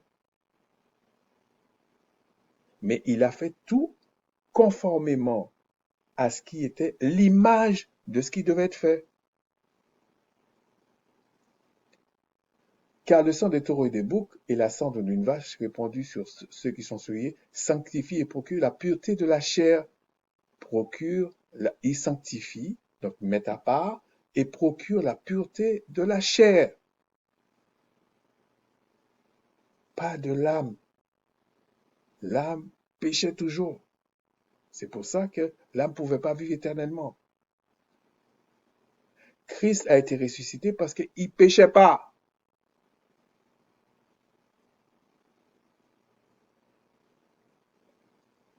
Combien plus le sang de Christ qui, par un esprit éternel, s'est offert lui-même sans tache au Tout-Puissant, purifiera-t-il votre conscience des œuvres mortes donc le péché en fait, afin que vous serviez le pouvoir, le Tout-Puissant en fait, afin que vous le serviez. Même si on vous dit le diable est un serviteur du Créateur, mais c'est pas un serviteur pour l'éternité. Le vrai service pour le Créateur, c'est pour l'éternité.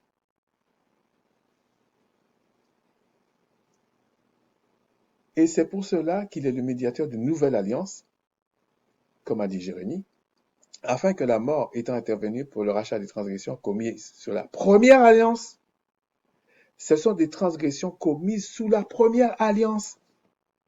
Il règle le problème de la première alliance, des transgressions commises sous la première alliance. Si tes ancêtres s'en foutaient de la première alliance, à quoi ça les concerne la nouvelle alliance? Ils n'ont eu aucun prophète qui est venu, Jérémie, Joël, Isaïe, tous, ils ont annoncé les choses pour Israël. La vraie, pas les imposteurs Khazars, là.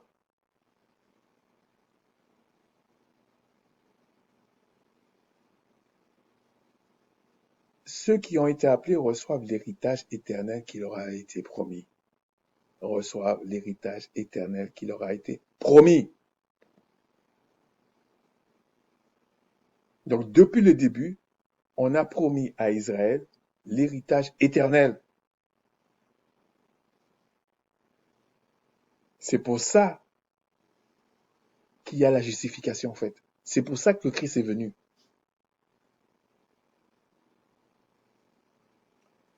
C'est peut-être pour ça qu'on nous déteste aussi. Mais ça, c'est autre chose. Alors, Matthieu 24, 20, 25, on va s'arrêter là. Voilà ce qu'il est dit. Matthieu 20, 24, 20, 25. Alors, on a posé une question au Christ. Comment les choses vont s'arrêter? Et il a parlé des choses, mais il a parlé d'une grande période. Okay? En tout cas, il n'a pas permis qu'on écrive tous les détails. Mais sûrement les apôtres avaient les détails. Voilà ce qu'il dit. Priez pour que votre fuite n'arrive pas en hiver, ni un jour de Shabbat, ni un jour de repos. Alors les gens, quand ils disent ni un jour de Shabbat, pour eux, dans leur tête, on les a tellement alignés. C'est samedi. L'autre va dire c'est mercredi. L'autre va dire je ne sais pas quel jour. Mais quand les Israélites pratiquaient la loi, même des jours et tout ça, là, c'était des convocations. Je vais revenir sur ça, hein, parce que les périodes de fête là, arrivent, là, je vais clarifier, en tout cas, je vais partager certaines choses. Et vous allez vérifier vous-même. Là, c'était des convocations. C'était des convocations. Hein. Maintenant, si tu fais une autre fête, c'est aussi une convocation. Mais qui t'a convoqué alors? Faut pas pleurer après. Hein. Donc ici, quand on dit ni le jour du Shabbat, tout de suite dans leur tête, c'est samedi. Mais les Israélites n'avaient pas la référence de samedi, mercredi, tout ça. Hein. Donc ça pouvait pas tomber le samedi ou toujours le samedi ou le mercredi, tout ça, parce qu'ils avaient même pas cette référence-là. Ils vivaient dans d'autres repères. C'était un nombre de jours. Voilà, c'est tout. Donc, même si les autres peuples, ils avaient, on va dire, par l'absurde du raisonne, un calendrier julien ou un calendrier grégorien, ça, c'était leur problème de samedi, mercredi, jeudi. Ils s'en foutaient, eux.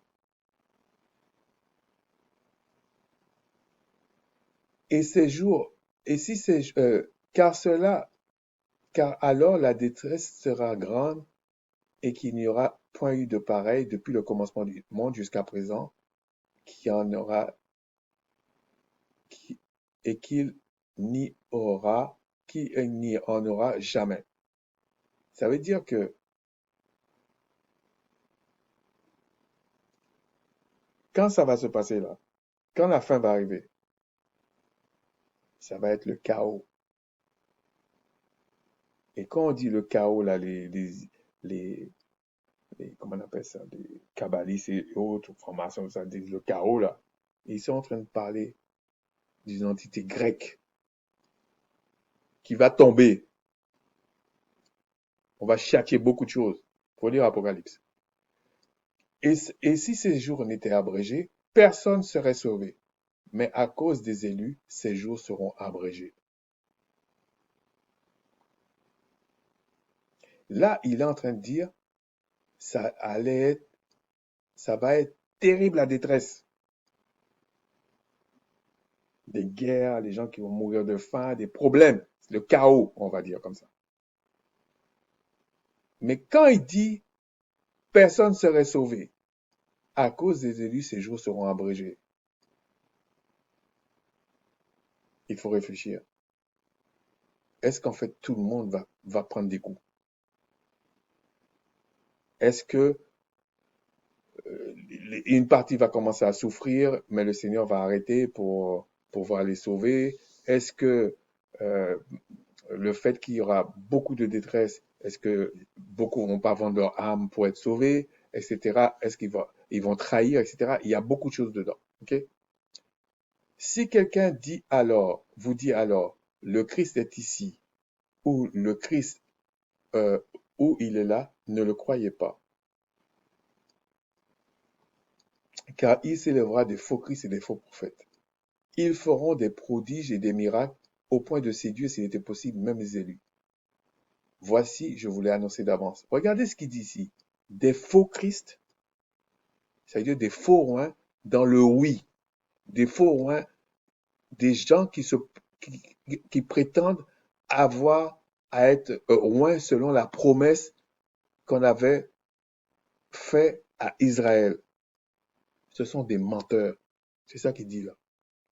Il dit des faux Christ et même des faux prophètes. Ils vont venir. Qu'est-ce qu'ils vont faire? Est-ce qu'ils vont faire des faux prodiges, des faux miracles? Non. Ils vont faire des grands prodiges et des miracles. C'est un peu, je vais revenir sur ça, c'est un peu comme qu'il y avait Macha et Aaron en face des magiciens et des enchanteurs égyptiens. Ils ont fait la même chose. Oui, le serpent de Moïse a mangé le serpent des autres, mais ils ont fait les autres miracles que Moïse faisait, ils ont fait ça aussi, les grands prodiges, ils ont fait. Donc ça peut pas être ça. Je vais vous raconter un truc pour finir avec ça, pour vous dire combien c'est dangereux ce truc. Et ça fait partie des pourquoi le Père Céleste va abréger ces choses-là. Sinon, même les élus peuvent se faire avoir. On m'avait parlé, j'ai vu le reportage, une dame d'un certain âge, elle avait plusieurs organes foutus. Elle allait mourir. Elle a été à Lourdes en France et elle a prié soi-disant Marie. Et il y a eu beaucoup de témoins. Il y a un esprit qui est venu qui lui a changé les organes. C'était neuf. Est-ce que quelqu'un va dire c'est un faux miracle ça? C'est pas un faux miracle qui est là. C'est un miracle.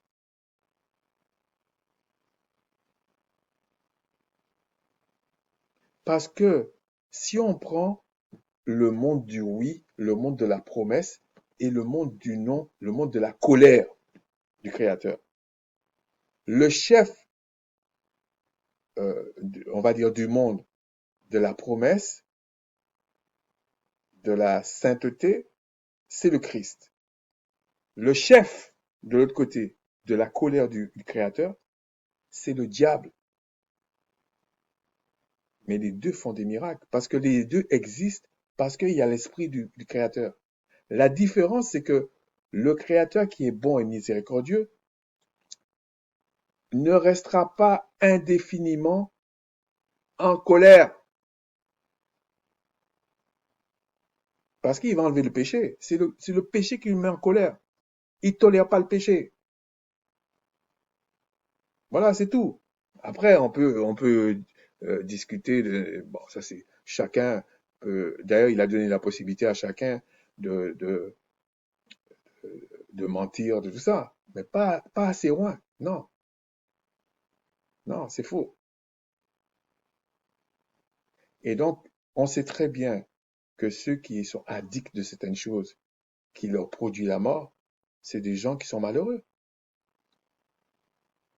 Si vraiment tu es heureux, tu n'as pas besoin d'aller prendre des trucs pour des addictions. En fait, tu n'as pas besoin de ça, en fait. Même sur le plan humain.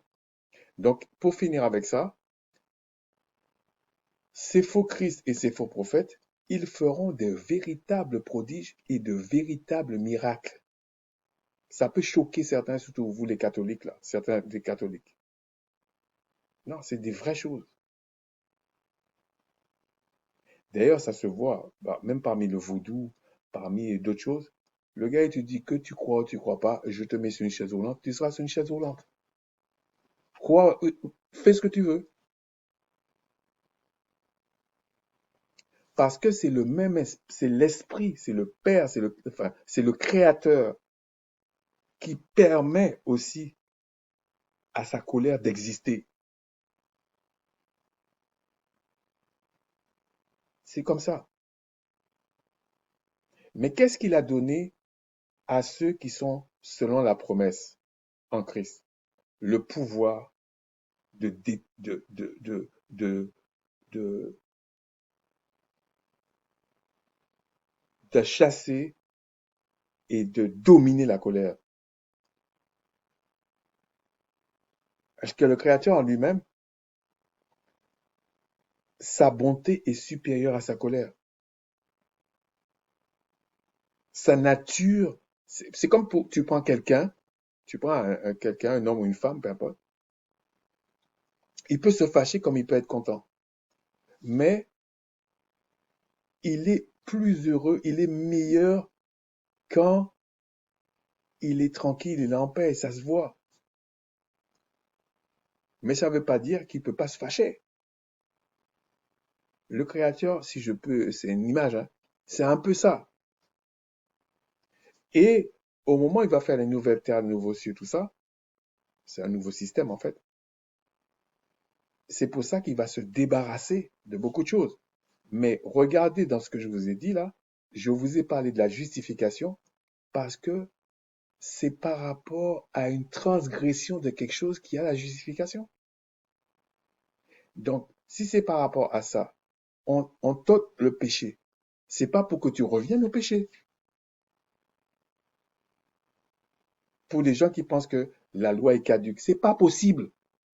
Sur ce, je vous dis Shalawama, Shalawam, mes salutations, plaise au Tout-Puissant de bénir son peuple, et même tous ceux qu'il a promis de rentrer dans la bergerie, qu'il soit glorifié pour ça et qu'ils se souviennent de nous selon le sacrifice de, de l'agneau, qui est notre souverain sacrificateur. Il faut bien comprendre ces concepts-là. Shalom.